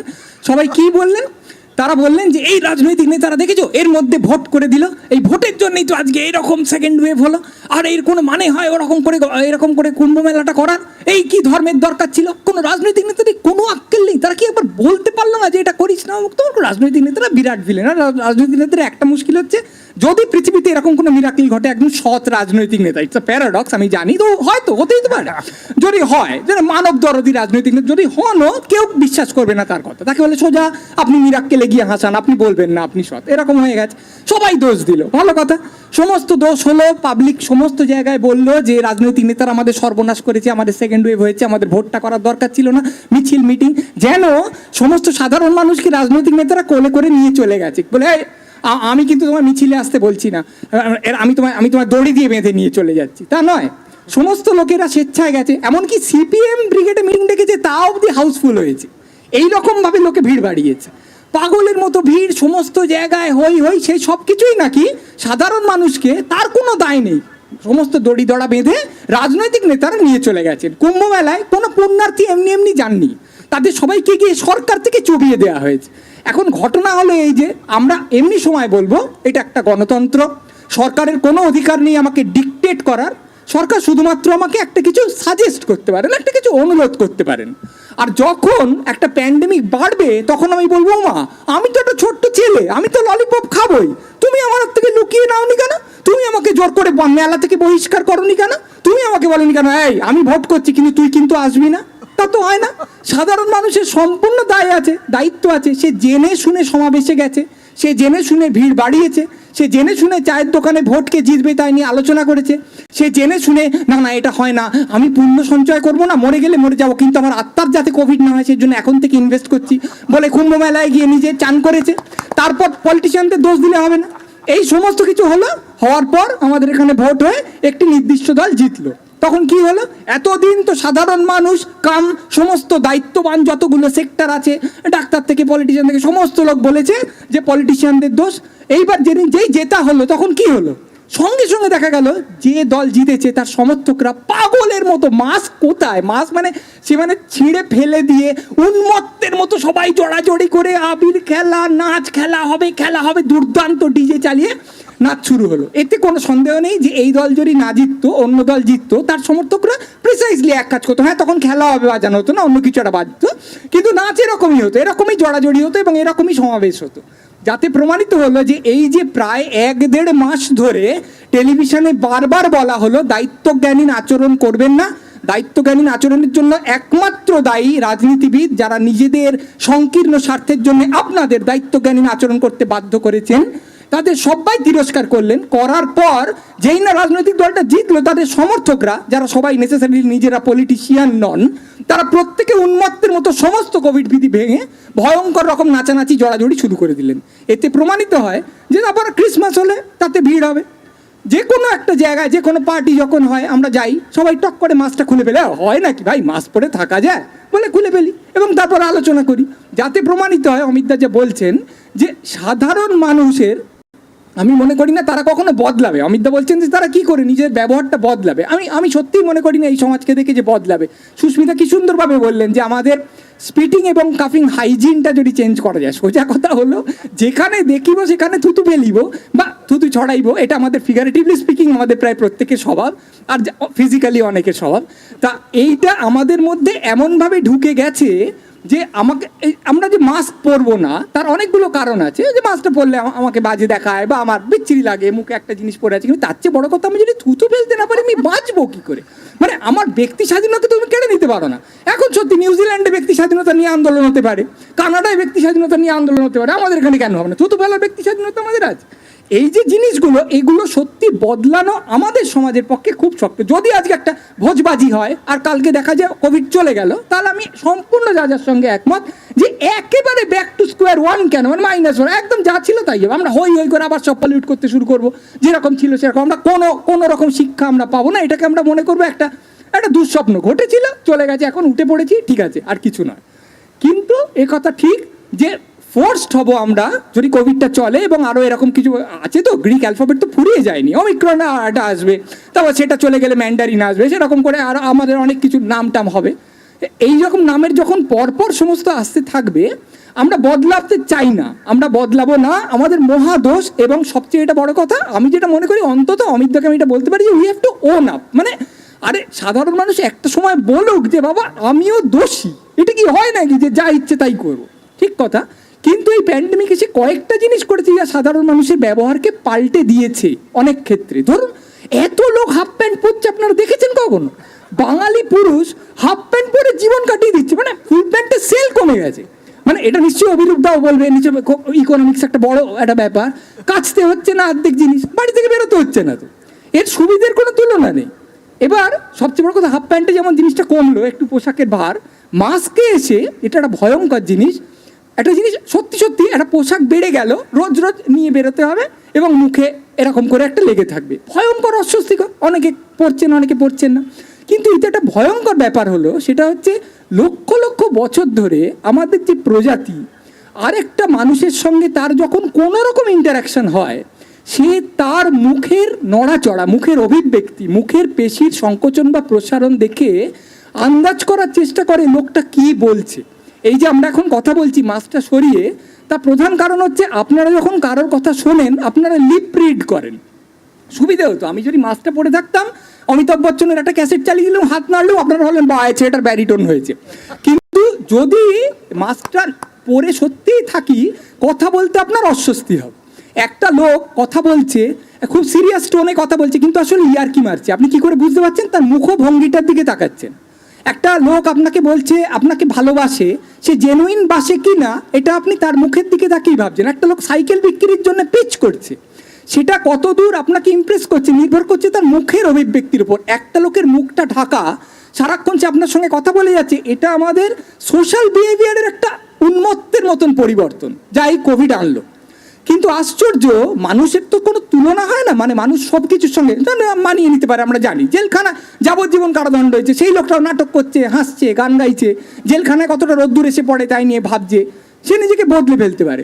বহু লোক মাস্ক পরছেন, মাস্ক পরাটাকে অনেকে ফ্যাশন স্টেটমেন্ট করে ফেলেছেন। আপনারা জানেন কিনা জানি না, MTV ভিডিও মিউজিক অ্যাওয়ার্ডসে লেডি গাগা 7বার মানে 6বার মাস্ক বদলে 7টা নতুন মাস্ক পরে এলেন, মানে ওর কত রকম মাস্ক আছে। আপনারা সবাই ম্যাচিং মাস্ক পরতে শিখে গেছেন। কেউ নিশ্চয়ই কিছুদিন পর একটা বিরাট একটা ওয়েলথের স্টেটমেন্ট হিসেবে সোনার জলের মাস্ক, জরির মাস্ক, হিরে বসানো মাস্ক, এগুলো পরতে শুরু করবেন। হবে নেওমি ওসাকা US ওপেনে খেললেন, 7টা রাউন্ড খেলেছিলেন, উনি খুব ভালো খেলেন বলে 7বার খেলতে পেরেছিলেন। তো সেই 7বার উনি মাস্কের ওপর একজন করে মার্কিন কৃষ্ণাঙ্গের নাম লিখে আনলেন, যারা কোনো না কোনোভাবে আমেরিকায় পুলিশের অত্যাচারে মৃত্যুবরণ করেছেন। এখানে দেখুন মাস্ক, যেটা একটা জঘন্য বদারেশন হিসেবে আমাদের প্রায় সবার কাছে প্রতিভাত, নেওমি ওসাকা সেটাকে একটা প্রতিবাদের জিনিসে বদলে ফেললেন। আপনারা সবাই জানেন এখন মোটামুটিভাবে যত রাজনৈতিক নেতা নেত্রী আছেন মাস্কের ওপর নিজের নিজের দলের লোগোটাকে দিয়ে দেন, তাতে একটু হেঁটো হয়ে যায়, কথা বলছেন কিন্তু তাতে ওদের কিছু এসে যায় না, ওরা ওটাকে পরেন। কিছুদিন পরেই মাস্কে আপনি লিখে আপনি ধরুন আপনার মনে হয়েছে যে আপনি দেশপ্রেমিক, আপনি একটা ভারতের জয়, কিছুদিন পরে টি শার্টের একটা ছোট ভাই হিসেবে মাস্ক কাপলাপ করবে, সত্যমেব জয়তে। কেউ হয়তো লিখলো শত্রুর কোভিড হোক বা তুই মর, ছোট লিখতে হবে, মাস্ক তো বড় না। তো সেই দিক থেকে মাস্ক আবার একটা বড় কাজ করতে পারবে। এই যে এতগুলো জিনিস, একটা কোভিডে একটা পোশাক ইনক্লুশন হলো, কিন্তু আমাদের বিহেভিয়ার, আমাদের সেইটার দিকে যে নজর সেইটা পাল্টালো। অমিত দা যেটা বলছিলেন সে কথা বলি, এ কথা ঠিক যে কোভিড আসার আগে আমাদের মধ্যে বিভিন্ন বর্গের প্রতি যে হিংসা, যে বিদ্বেষ ছিল সেটা প্রবল ছিল। ডাক্তার ও পেটানো উচিত, অমুক ওদের এই করা উচিত। কোভিড এসে কিন্তু সত্যি বিশেষ করে ডাক্তার, নার্স ও স্বাস্থ্যকর্মীদের প্রতি সাধারণ সমাজ, যারা চট করে কিছু বুঝতে চায় না কিন্তু একটু বেশিক্ষণ হলে বোঝে, তারা চমকে উঠে দেখলো যে ডাক্তারদের আমরা শুধুমাত্র বলে এসেছি নার্সিংহোমের বিল বাড়ানোর বাহন, তারা সত্যি তো এইরকম আত্মত্যাগ করে কাজ করছে। নার্সরা কাজ করছে, স্বাস্থ্যকর্মীরা কাজ করছে। গোটা সমাজের যে দৃষ্টিভঙ্গিটা ছিল সেটা বদলালো, শুধু ডাক্তারদের ক্ষেত্রে নয়, যেরকম যা বললেন, শিক্ষকদের ক্ষেত্রে, ব্যাংক কর্মীদের ক্ষেত্রে, সাংবাদিকদের ক্ষেত্রে, এবং সবচেয়ে বড় কথা বহু মানুষ যাদের কোনো রকম দায়িত্ব ছিল না, এমনি একটা লোক বসে আছে, ইচ্ছে করলে সারাদিন ফেসবুক, টুইটার, ইনস্টাগ্রাম করে কাটিয়ে দিতে পারে, সেই লোক হয়তো ইয়াং ছেলে, তার কোনো রকম বিরাট সামাজিক দায়বদ্ধতা প্রত্যাশিতই নয়, তারা গিয়ে যে পাড়ায় যে লোকটার অক্সিজেন দরকার, বুড়ো মানুষ খাবার অর্ডার করতে পারে না, তার কাছে খাবার পৌঁছে দেওয়া, কারোর কাছে ওষুধ পৌঁছে দেওয়া, কারোর ছেলে মেয়ে বিদেশে থাকে, সে একটা ক্লাবে ফোন করছে, সেখানে গিয়ে একটু কথা বলে আসা, খোঁজ নিয়ে আসা, মাসিমা মেসোমশাই আপনারা ঠিক আছেন কি না। আমরা তো ধরেই নিয়েছিলাম যে আমাদের সমাজে কারোর কোনো দায়িত্ব নেই, পুরো সমাজটা অত্যন্ত স্বার্থপর, অত্যন্ত আত্মকেন্দ্রিক, এবং বিশেষ করে যারা নতুন প্রজন্ম, এদের তো কিচ্ছু হবে না, এরা মোবাইলের মধ্যে ঢুকে কাটিয়ে দেবে, এরা সমাজের বাকিদের প্রতি এতটুকু দায়বদ্ধতা অনুভব করে না। দেখা গেল ওই ইয়াং প্রজন্মের মধ্যে বহু লোক অক্সিজেন ক্যাম্প খুলে বসে আছে, এদের কিন্তু কোনো স্বার্থ নেই, এরা কোনো, আমি বলছি না এরা কোনো রাজনৈতিক দলের লোক, এরা কোনো ফিল্ম স্টার যে নিজের একটু টিআরপিটা বাড়িয়ে নিচ্ছে, কেউ নয়, কিন্তু তারা প্রত্যেকে গিয়ে সমাজের উপকারের জন্য বুক দিয়ে পড়ে সকাল থেকে রাত্রির কাজ করতে লাগলো। এই যে এতজন সমাজ বন্ধু আমরা পেলাম, এবং প্রায় প্রত্যেকটা সময় এই সমাজ সম্পর্কে সিনিক কথা বললেই হাততালি পড়ে, সমাজ সম্পর্কে সিনিক দৃষ্টিভঙ্গি কেউ যদি অবলম্বন করেন তাহলে মোটামুটিভাবে সকলেই তাকে পরোক্ষ বা প্রত্যক্ষভাবে সমর্থন করেন। সেই জিনিসটা কিন্তু বদলে গিয়ে দেখা গেল যে যখন একটা সংকট আসে, তখন সেই সংকটে আমাদেরই সমাজ, যাকে আমরা প্রায় রাইট অফ করে দিয়েছিলাম, এদের দ্বারা কিছু হবে না, এবং নতুন প্রজন্ম যাদের আমরা ধরে নিয়েছিলাম এরা সারাদিন ধরে মোবাইলে ভিডিও গেম ছাড়া কিচ্ছু জানে না, তারা এগিয়ে এসে এই সমাজকে স্বার্থহীনভাবে, কোনো রকম এর ফলে তার লাভ হবে না বরঞ্চ লোকসান হওয়ার সম্ভাবনা আছে, এই রকম পরিপ্রেক্ষিতেও সে ঝাঁপিয়ে পড়ে কাজ করলো। এইটা আমাদের সমাজের ক্ষেত্রে কিছু কম প্রাপ্তি নয়। এরপরে কি হলো, যে লোকটা মিসান্থ্রোপ, যে লোকটা মনে করে মানুষজন একদম মেশা উচিত না, বিচ্ছিরি, সেও চমকে দেখলো যে ট্রাফিকের আওয়াজকে সে এতদিন অত্যন্ত বিরক্তিকরভাবে দেখেছে, যে লোকজনের ভিড়কে সে জঘন্য মনে করেছে, বাবার এই কলকাতায় থাকা যাচ্ছে না, একটু দার্জিলিং গিয়ে থেকে আসি, সে যেন কি একটা মিস করছে। তার মনে হচ্ছে বারান্দায় গিয়ে দাঁড়িয়ে অন্তত একটা জনস্রোত চললে ভালো হতো, মোড়ে গিয়ে সিগারেট খাওয়ার সময় এখানে দোকানপাট একটু জ্বললে ভালো হতো। মানে সে দেখলো যে ঠিক আছে, খুব ভালো, সব কিছুই ডিজিটালি হচ্ছে বটে, এবং এও মানতে হবে, আমি দেবাঞ্জনের সঙ্গে একমত, যে মোবাইল বা ডিজিটাল টেকনোলজি যাকে আমরা খুব যাচ্ছে তাই বলি, আমরা সারাদিন তার সুবিধাটা নিই কিন্তু একটু যাচ্ছে তাই বলি, সে কিন্তু আমাদের কি পরিমাণ সেবা করেছে এই সময়টা কল্পনা করা যায় না। আমাদের সমস্ত বিনোদন, আমাদের সমস্ত কাজ, আমাদের সমস্ত শিক্ষা, আমাদের সবজি আনানো থেকে শুরু করে, মানে যদি ঈশ্বর আগে ডিজিটাল রেভলিউশন না দিয়ে কোভিডটা দিয়ে দিতেন তাহলে আমরা মরে যেতাম, বা সবাই যা যা বিরাট টাকা হতো, সবাই লাইন দিয়ে আমরা কিছু আমরা বাঁচছি না, আমরা কী করে থাকবো, আমরা সারাদিন বোর্ডামে। সেই সুবিধাটা হয়েছে, তার খাজনাও আমরা দিচ্ছি, কিন্তু একই সঙ্গে এটাও মানতে হবে যে লোকে বুঝলো যে একেবারে মানুষের সঙ্গে কোনো রকম আদান প্রদান ছাড়া, মানুষের সঙ্গে কথা না বলে আমি থাকতে পারবো না। তখন যে কি ভাবলো, যাই একটু অফিস ঘুরে আসি, কিন্তু অফিস ঘুরতে যাবে কি করে? কারণ যেরকম এর আগেই বলা হয়েছে যে অফিসের যে লোক, সে তো অফিস যে জায়গাটা ভাড়া নিত সেটাকে তুলে দিয়েছে, কারণ সে, যদিও তার প্রথম খুব রাগ হয়েছে, কারণ অফিস যারা খোলেন তারা চান যে অনেকজন তাদের বেশ কৃতদাস আসবে, তিনি ঢুকলেই সবাই তটস্থ হয়ে উঠে দাঁড়াবে, যারা আজকে 5টায় খুব যাওয়ার দরকার তাকে তিনি 8কে 7টা অবধি রাখবেন, তখন তার আনন্দ হবে। এইরকমভাবে একটা অফিস বেশ চলে। কিন্তু অফিসে লোকজন আসবে না, হাফ প্যান্ট পরে বসে মিটিং করে দেবে, কমোডে বসে অ্যাসাইনমেন্ট করবে, এইটা তাদের ভালো লাগে না। কিন্তু কিছুদিন পর তারা দেখলো বাবা অনেক খরচ তো কমে যাচ্ছে, এসির খরচ কমে যাচ্ছে, টেবিল চেয়ার, সত্যি যেরকম অভিরূপদা বলেছেন যে রিটেল ড্রাইভ করে কনজিউমাররা, কিন্তু অমিতদা যেটা বলেছেন যে আজকে অফিসগুলো উঠে যাচ্ছে, তারা দেখছি তো সুবিধা আছে, আমাকে অফিস করতে হচ্ছে না। এবং তাকে আমি যাকে বলতুম যে স্যার আমি তো অফিস থেকে বেরিয়ে গেছি বলে আমি তাকে দায়িত্ব দিতে পারতাম না, তাকে এখন রাত্রি 3টেতেও বলা যায় ভাই কাজটা করে দে, তুই তো ওয়ার্ক ফ্রম হোম করছিস, আবার অত বড় কথা কিসে, সুবিধা হয়েছে। এইবারে ওয়ার্ক ফ্রম হোম হবে না, তাহলে কি করে চলবে? এবার অনেক দিন ধরে কিন্তু বিশেষ করে বিদেশে ওয়ার্ক ফ্রম হোমের একটা ডিম্যান্ড হচ্ছিল। বহু দেশে, বিশেষ করে স্ক্যান্ডিনেভিয়া হ্যান ত্যান, তারা 4 ডে উইক, নইলে আমাদের বার্ন আউট হয়ে যাচ্ছে, খুব সুন্দর সব ইংরেজি আছে, লোকের যখন কাজ করতে ইচ্ছা করে না, আমার বার্ন আউট হয়ে যাচ্ছে, আমাকে হ্যান দিতে হবে ত্যান দিতে হবে ইত্যাদি করছিল। এটা প্রায় আশীর্বাদের মতন এসে একটা জিনিস পড়লো, যে বলল যে তোমাকে একটা অফিসে গিয়ে জামা গুঁজে একটা কিউবিকলে বসে কাজ করতে হবে তবেই কাজ হবে, এ কথাটার কোনো মানে নেই, এটা প্রমাণিত হয়ে গেল। এবার অফকোর্স এটা সুবিধে আছে, এটার অসুবিধে আছে, কিন্তু এর ফলে একটা অদ্ভুত জিনিস হলো, সে কথা আপনারা সবাই জানেন, বিশেষ করে আমেরিকায়, এখন সবাই বলছে ভারতেও হবে, সেটা হচ্ছে গ্রেট রেজিগনেশন বলে একটা জিনিস শুরু হয়ে গেল। সেটা কি ব্যাপার? যা বলবেন যে একটা পাগলের মতো ভয়, একটা আতঙ্ক, ফিয়ার অ্যান্ড অ্যাংজাইটি এই কোভিডের ফলে সকলের মনে এসছে, সেটা একটা বড় কন্ট্রিবিউটিং ফ্যাক্টর এই গ্রেট রেজিগনেশনে, তাকে আবার বিগ কুইট এ কথাও বলা হচ্ছে। কিন্তু আবার অন্যদিকে অনেকে বলছেন যে আমাদের সমাজ কীরকম, কিভাবে চলছে, এটাকে আরেকবার করে ভেবে নেবার একটা অবকাশ আমাদেরই কোভিড দিল। অনেক লোক নাকি ভাবছেন যে আমরা তো এই সমাজটা ভীষণভাবে, গোটা পৃথিবী ওয়ার্ক, কাজকে গ্লোরিফাই করি, কাজ এটাকে খুব মহিমান্বিত করি, আর প্রচণ্ড কাজ করে করে আমি আর পারছি না, কাজ আমাকে পিষে দিল, জানিস তো, কাজ করে আমার আর শ্বাস নেবার সময় নেই, এই ওভার এক্সশন, এইটাকে আমরা বিরাটভাবে মহিমান্বিত করি।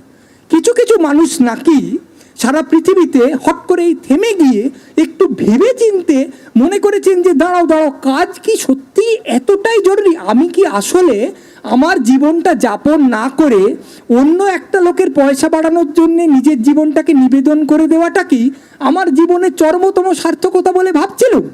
আপনাকে ইউভাল নোয়া হারারে যদি আপনি পড়েন, তখন দেখবেন তিনি বলেছেন যে কৃষি আমাদের সবচেয়ে বড় সর্বনাশ করেছে। কেন? কৃষিকে তো আমরা মানব সভ্যতার সবচেয়ে বড় আশীর্বাদ হিসেবে জানি, কারণ তার মতে কৃষি আমাদের সম্পদগুলোকে জমাতে শিখিয়েছে, অর্থাৎ গোলায় ধান আমরা মজুত করতে শিখেছি, এবং সেই দিন থেকে আমরা বর্তমানের আনন্দটা উপভোগ না করে ভবিষ্যতের আশঙ্কাটাকে সবচেয়ে বড় আসন দিয়েছি। আপনার হাতে এক্ষুনি 2 লক্ষ টাকা এলো, আপনি সেটা ফুর্তি করে ওড়াবেন না, আপনি বলবেন না দরকার নেই, কারণ কালকে আমার হাতে 2 লক্ষ টাকা আসবে তার নিশ্চয়তা কি, আমি এখন এটাকে জমিয়ে রাখি। ওর মতে যে এইটা আমাদের কাছে আনন্দের চেয়ে আশঙ্কাটা অনেক বড় হয়ে গেছে। এইবারে হয়তো কিছু লোক মনে করলেন যে এই যে ওয়ার্ক ফোর্সে যোগদান করা, এই যে অফিসে সারাদিন খাটা এবং বড় মাইনে পাওয়া, এবং সেই মাইনেটাকে উপভোগ না করতে পারে, উপভোগ কে করে? যারা বিরাট টাকা করে উপভোগ করে তাদের ছেলের বউ এরকম উপভোগ করে, তার উপভোগ করবে কি? সে তো মরে যাচ্ছে, সে আবার পরের দিন টাকা করতে প্রাণপণ দৌড়চ্ছে।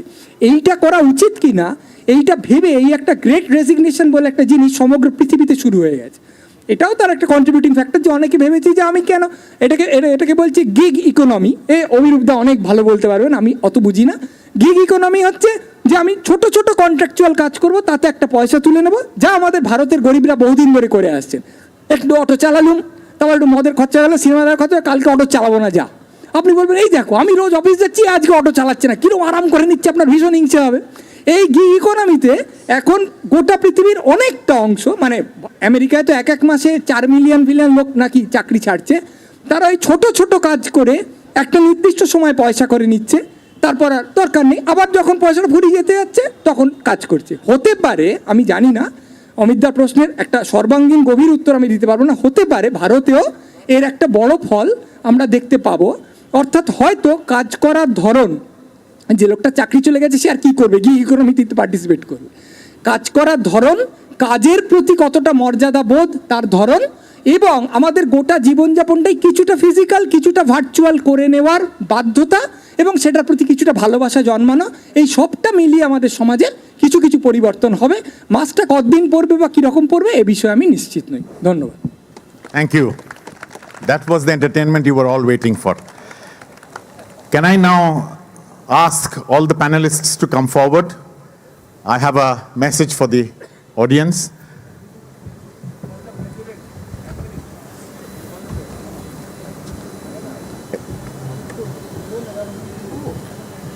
সামনে সামনে সামনে Nick, I think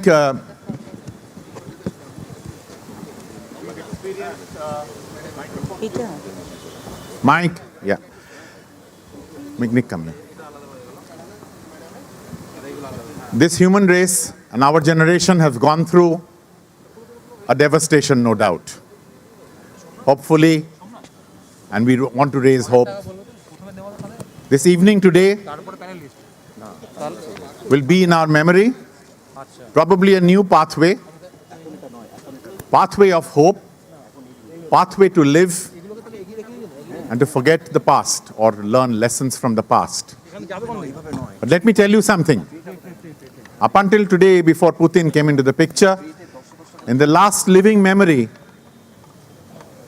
no major bullets or cannonballs were fired. No war has witnessed any 100 soldiers dead. The war against the pandemic, the healthcare workers have suffered a great loss. Unsung heroes. Every soldier in the army that dies gets a gun salute. We don't. In India, we have lost 1,000 young doctors giving their lives for the pandemic. Will it be too much if I ask you to rise for a moment's silence in remembrance of and admiration of the families of 1,000 sacrifices for humanity?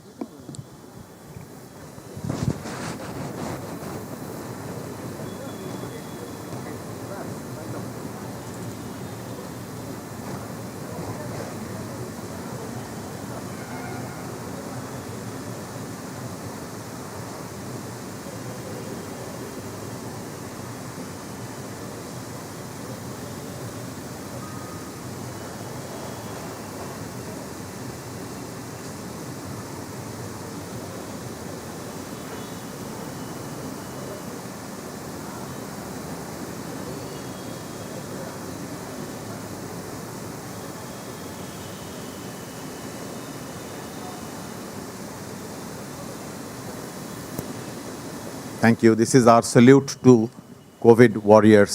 Vivek.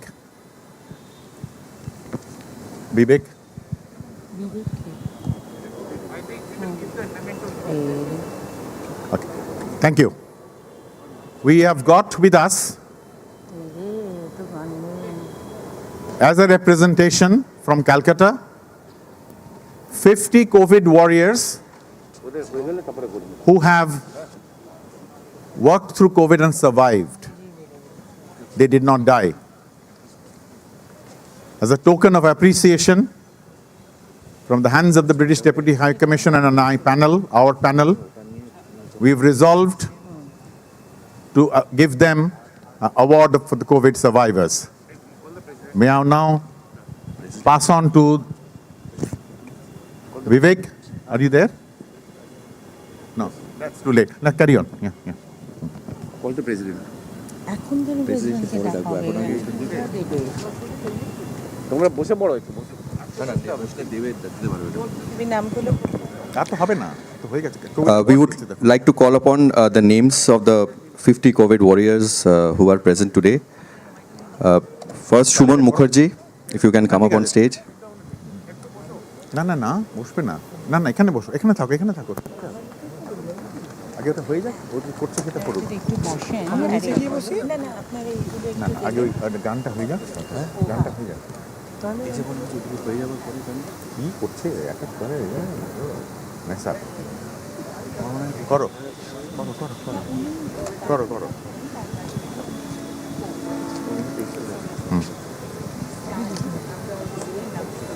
Mic to here.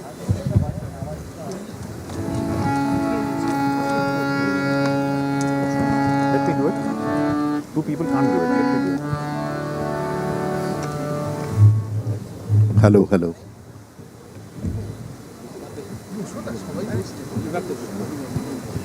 Hello, hello.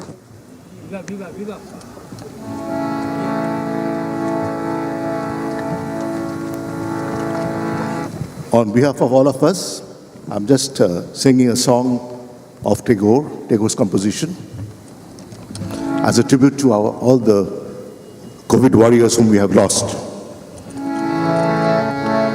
Tumi Rabi Nirabe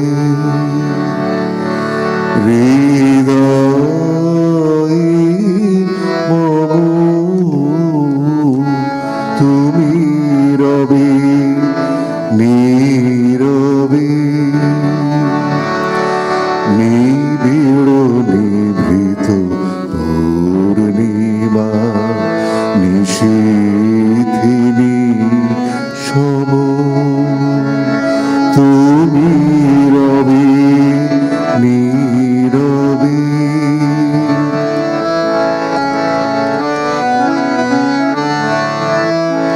Mamo Jivanu Jomanu Mamo Akhilo Bhuvanu Tumi Bhuribe Gaurabe Nishithini Shamu Tumi Rabi Nirabe Hriday Mamu Tumi Rabi Nirabe Jagibe Kaki Tabo Koruno Akhi Tabo Anchalo Chaya Muri Rohibe Dhaki Mamo Dukho Bedano Mamo Shafolo Shapano Mamo Dukho Bedano Mamo Shafolo Shapano Tumi Bhuribe Shurabhe Nishithini Shamu Tumi Rabi Nirabe Hriday Mamu Tumi Rabi Nirabe. This is an appreciation for remembrance for all the 1,000 lives that were laid down in serving all the COVID patients in the last 2 years. Thank you, Vivek. We will now have, carry on.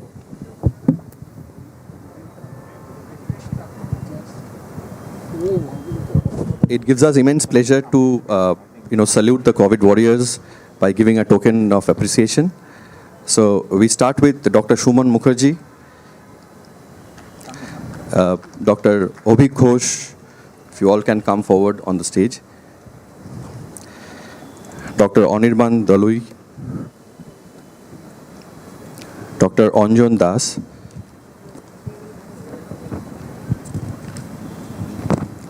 Dr. Shoptoshi Banerjee,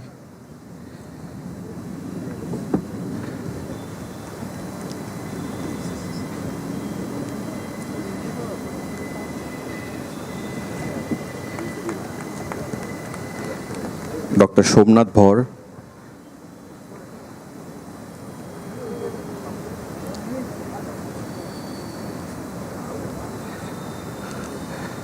Dr. Abhishek Basu,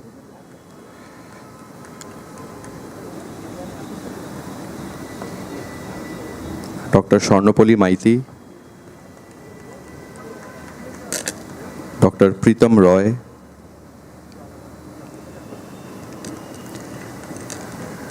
Dr. Rohit Kapoor,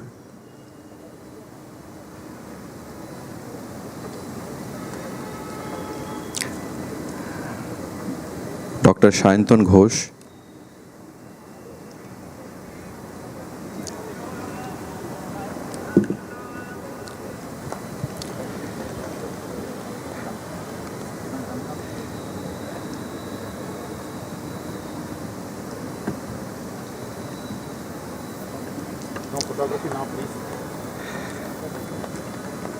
Dr. Tanveer Ahmed,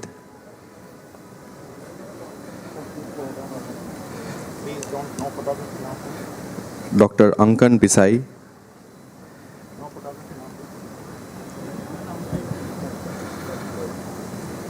Dr. Pallavi Chattopadhyay,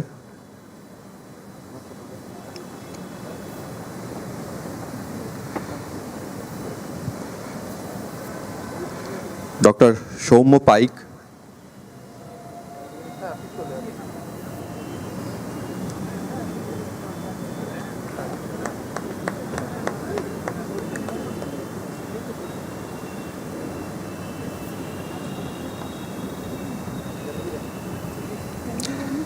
Dr. Jitendra Ladhania,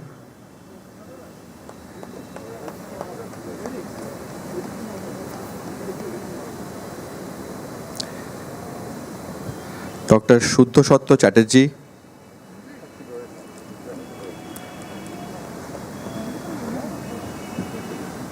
Dr. Shayan Manna,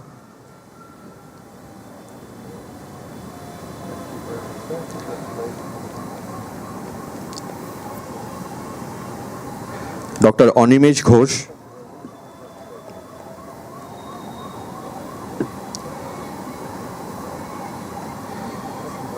Dr. Anwar Ali Malik,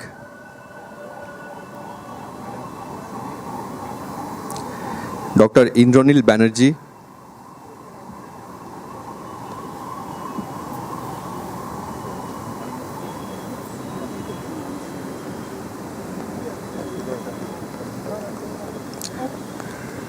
Dr. Soumitra Kumar,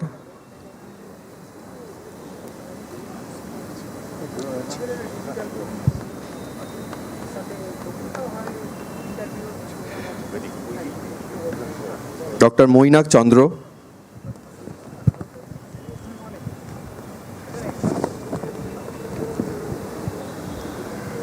Dr. Arunabh Ghosh,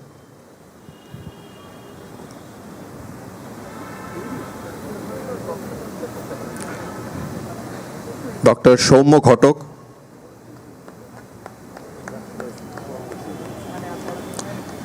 Dr. Rahul Sarkar,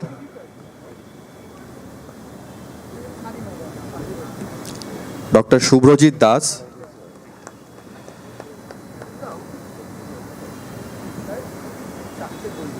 Dr. Sanjay Kumar Ghosh,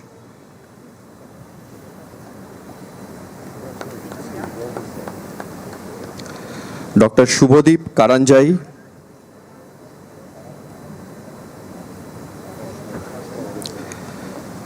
Dr. Pradipta Guha,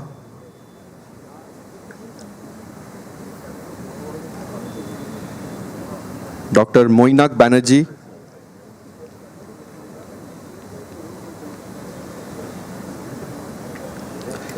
Dr. Shatabdi Datta Dalui,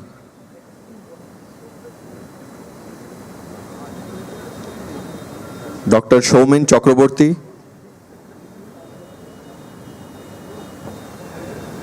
Dr. Rajiv Bishas,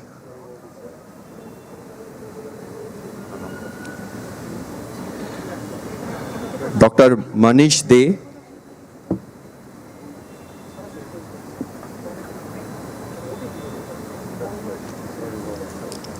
Dr. Ayan Mukherjee,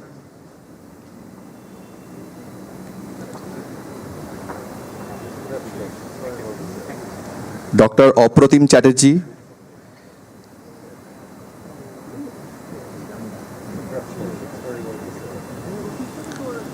Dr. Shomik Nondi,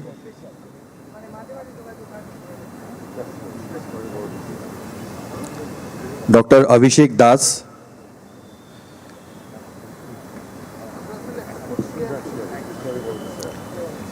Dr. Shayantan Roy,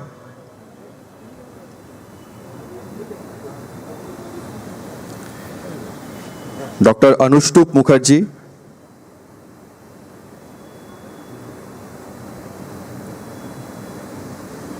Dr. Shayan Pal,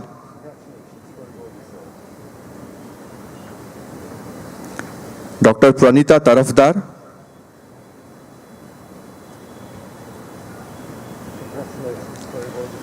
Dr. Shubhajit Roy,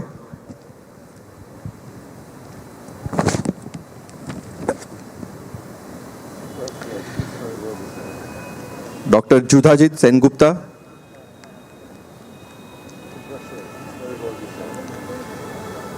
Dr. Debankur Roy,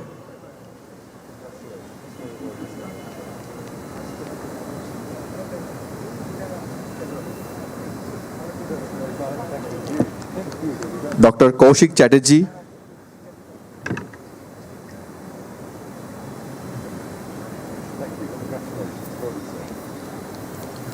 Dr. Animesh Saha,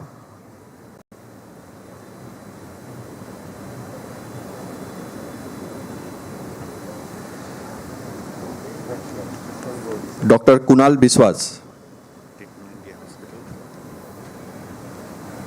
May I also request representatives of Techno Global Hospital to come forward. We would also like to felicitate you.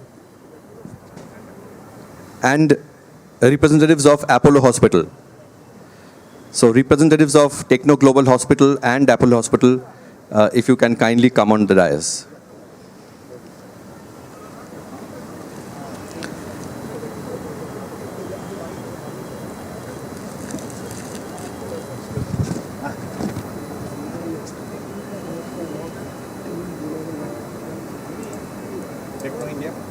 Techno Global.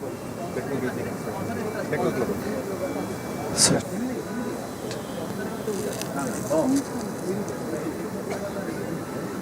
Techno Global Hospital and Apollo Hospital.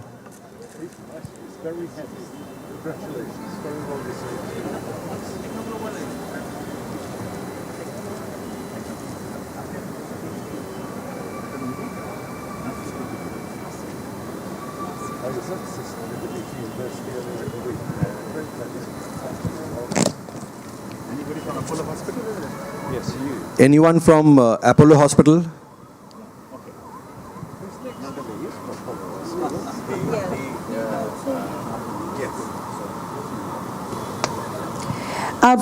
Some of our very own club members have also done tremendous work during COVID. They have done several activities. They've distributed food to the underprivileged. They have arranged for ambulances. They have created COVID shelters. They have arranged for oxygen, supply of oxygen, and also done vaccination drives. So we would like to actually show our token of appreciation for them. I'm just calling the names now. Mr. Nilanjan Basu. Can we have a very big round of applause, please, from all of you? They are very own Calcutta Club members. Mr. Nilanjan Basu, Mr. Sresht Jha,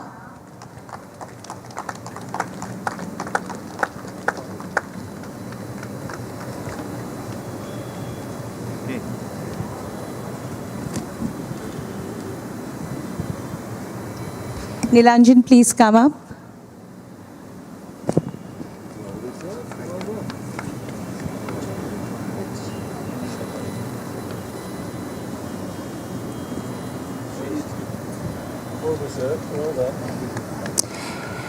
Mr. Ronit Mitra.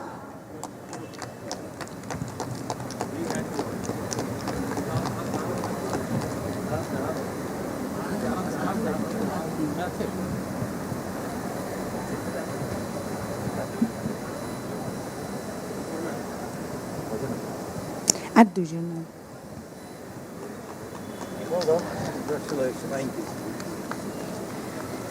Ms. Rima Bose Rike. Ms. Rima Bose Rike. Oh, shit. Okay, and Mr. Shomik Ghosh.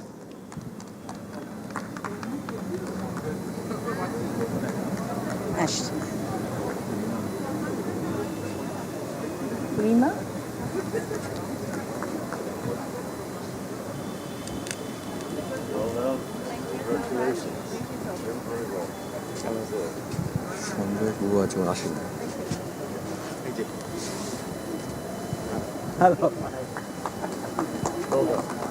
We also have Mr. Sanjay Guha, who is not present here today. So we would be giving him a token of appreciation when he arrives in Kolkata. We would now like to call the President and the Chairman Health and Wellness back on the stage to felicitate our fantastic panelists. Along with that, if we have any of our committee members over here, committee members of Calcutta Club, please request you to be on stage.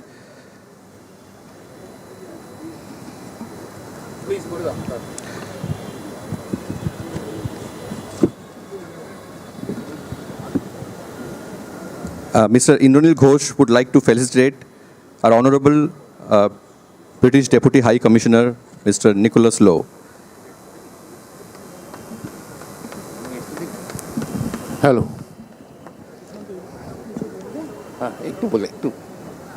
Sir Lowe,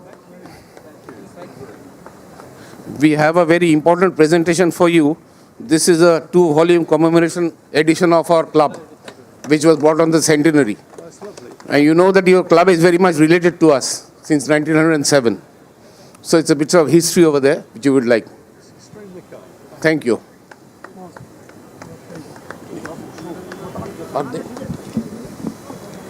Next,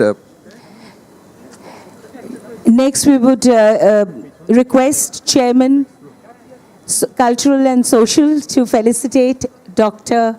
Amit Ghosh. Dr. Pradeep, one doctor felicitating the other, Dr. Pradeep Nimani felicitating Dr. Amit Ghosh.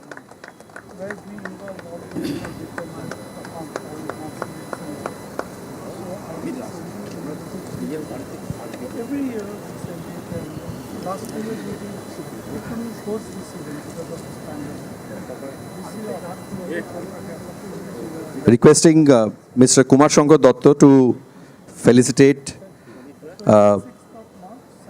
Ma'am Shushmita.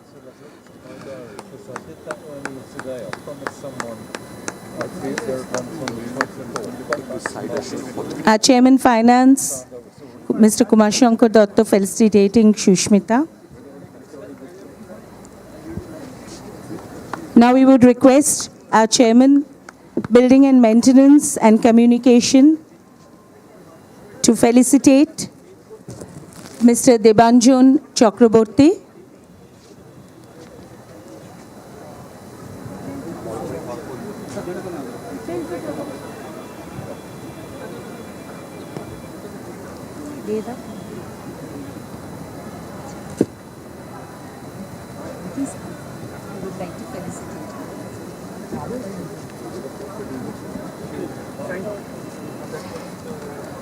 Mr. Abhik Gupta, Chairman, Communication and Building and Maintenance, felicitating Mr. Debanjan Chakraborty.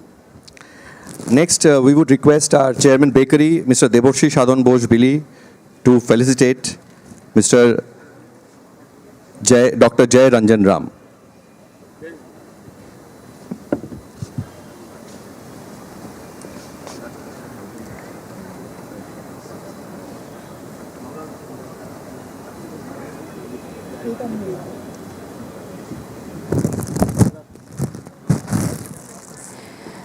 Now we would request our Chairman, Health and Hygiene, Dr. Abhijit Ghosh, to felicitate Mr. Chandril Bhattacharya. He's been a wonderful, really loved what he said.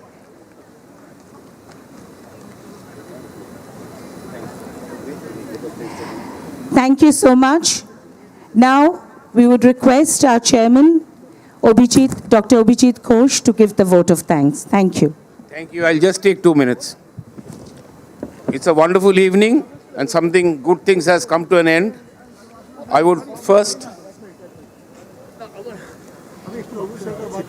Oh, sorry. No, that's okay. That's okay. We would now like to call upon our Chairman, Health and Hygiene, Dr. Abhijit Ghosh, to felicitate Dr. Obhirup Sarkar.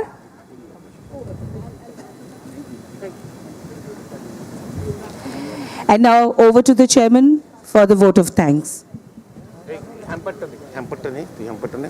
Thank you. At the outset, I express my sincere thanks to Mr. Nicholas Lau. Thank you, sir, for coming.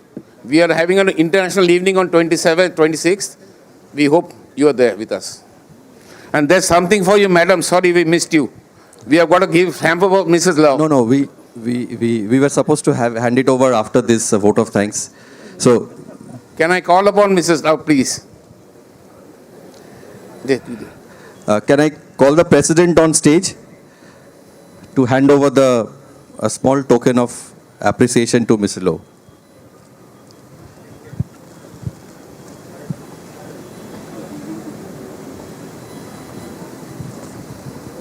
Thank you so much. Thank you, madam. Thanks for coming. Thank you. They want a photo. They want a photo. It's okay.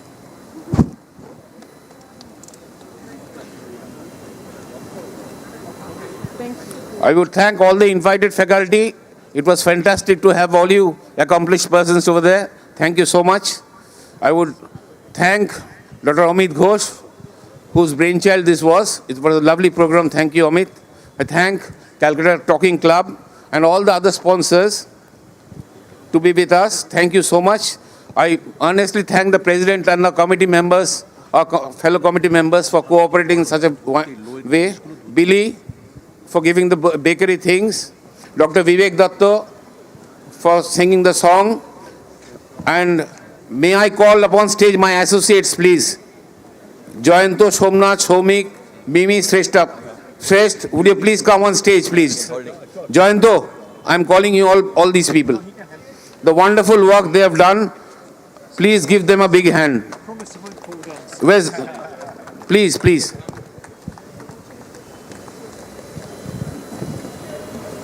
Thank you. They have been working relentlessly to make this program successful. Thank you so much. Samne. Mimi, we are calling you. Shrestha, where's Shrestha?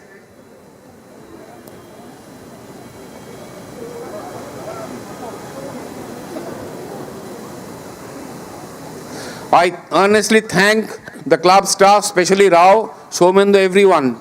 They have done a wonderful job over here. Thank you very much. And the persons in our office, behind the stage, Anjali, Debashish, Indrajit, thank you all very much. Thank you all very much. I would thank the light sound support, Biddut Ghor, and Ashok Bonik. He always is a wonderful worker for us. He's having the Facebook and YouTube live, which you can see later also. Thank you very much.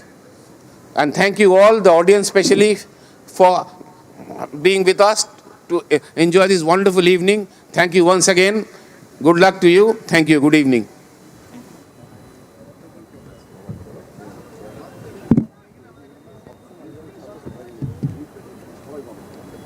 Order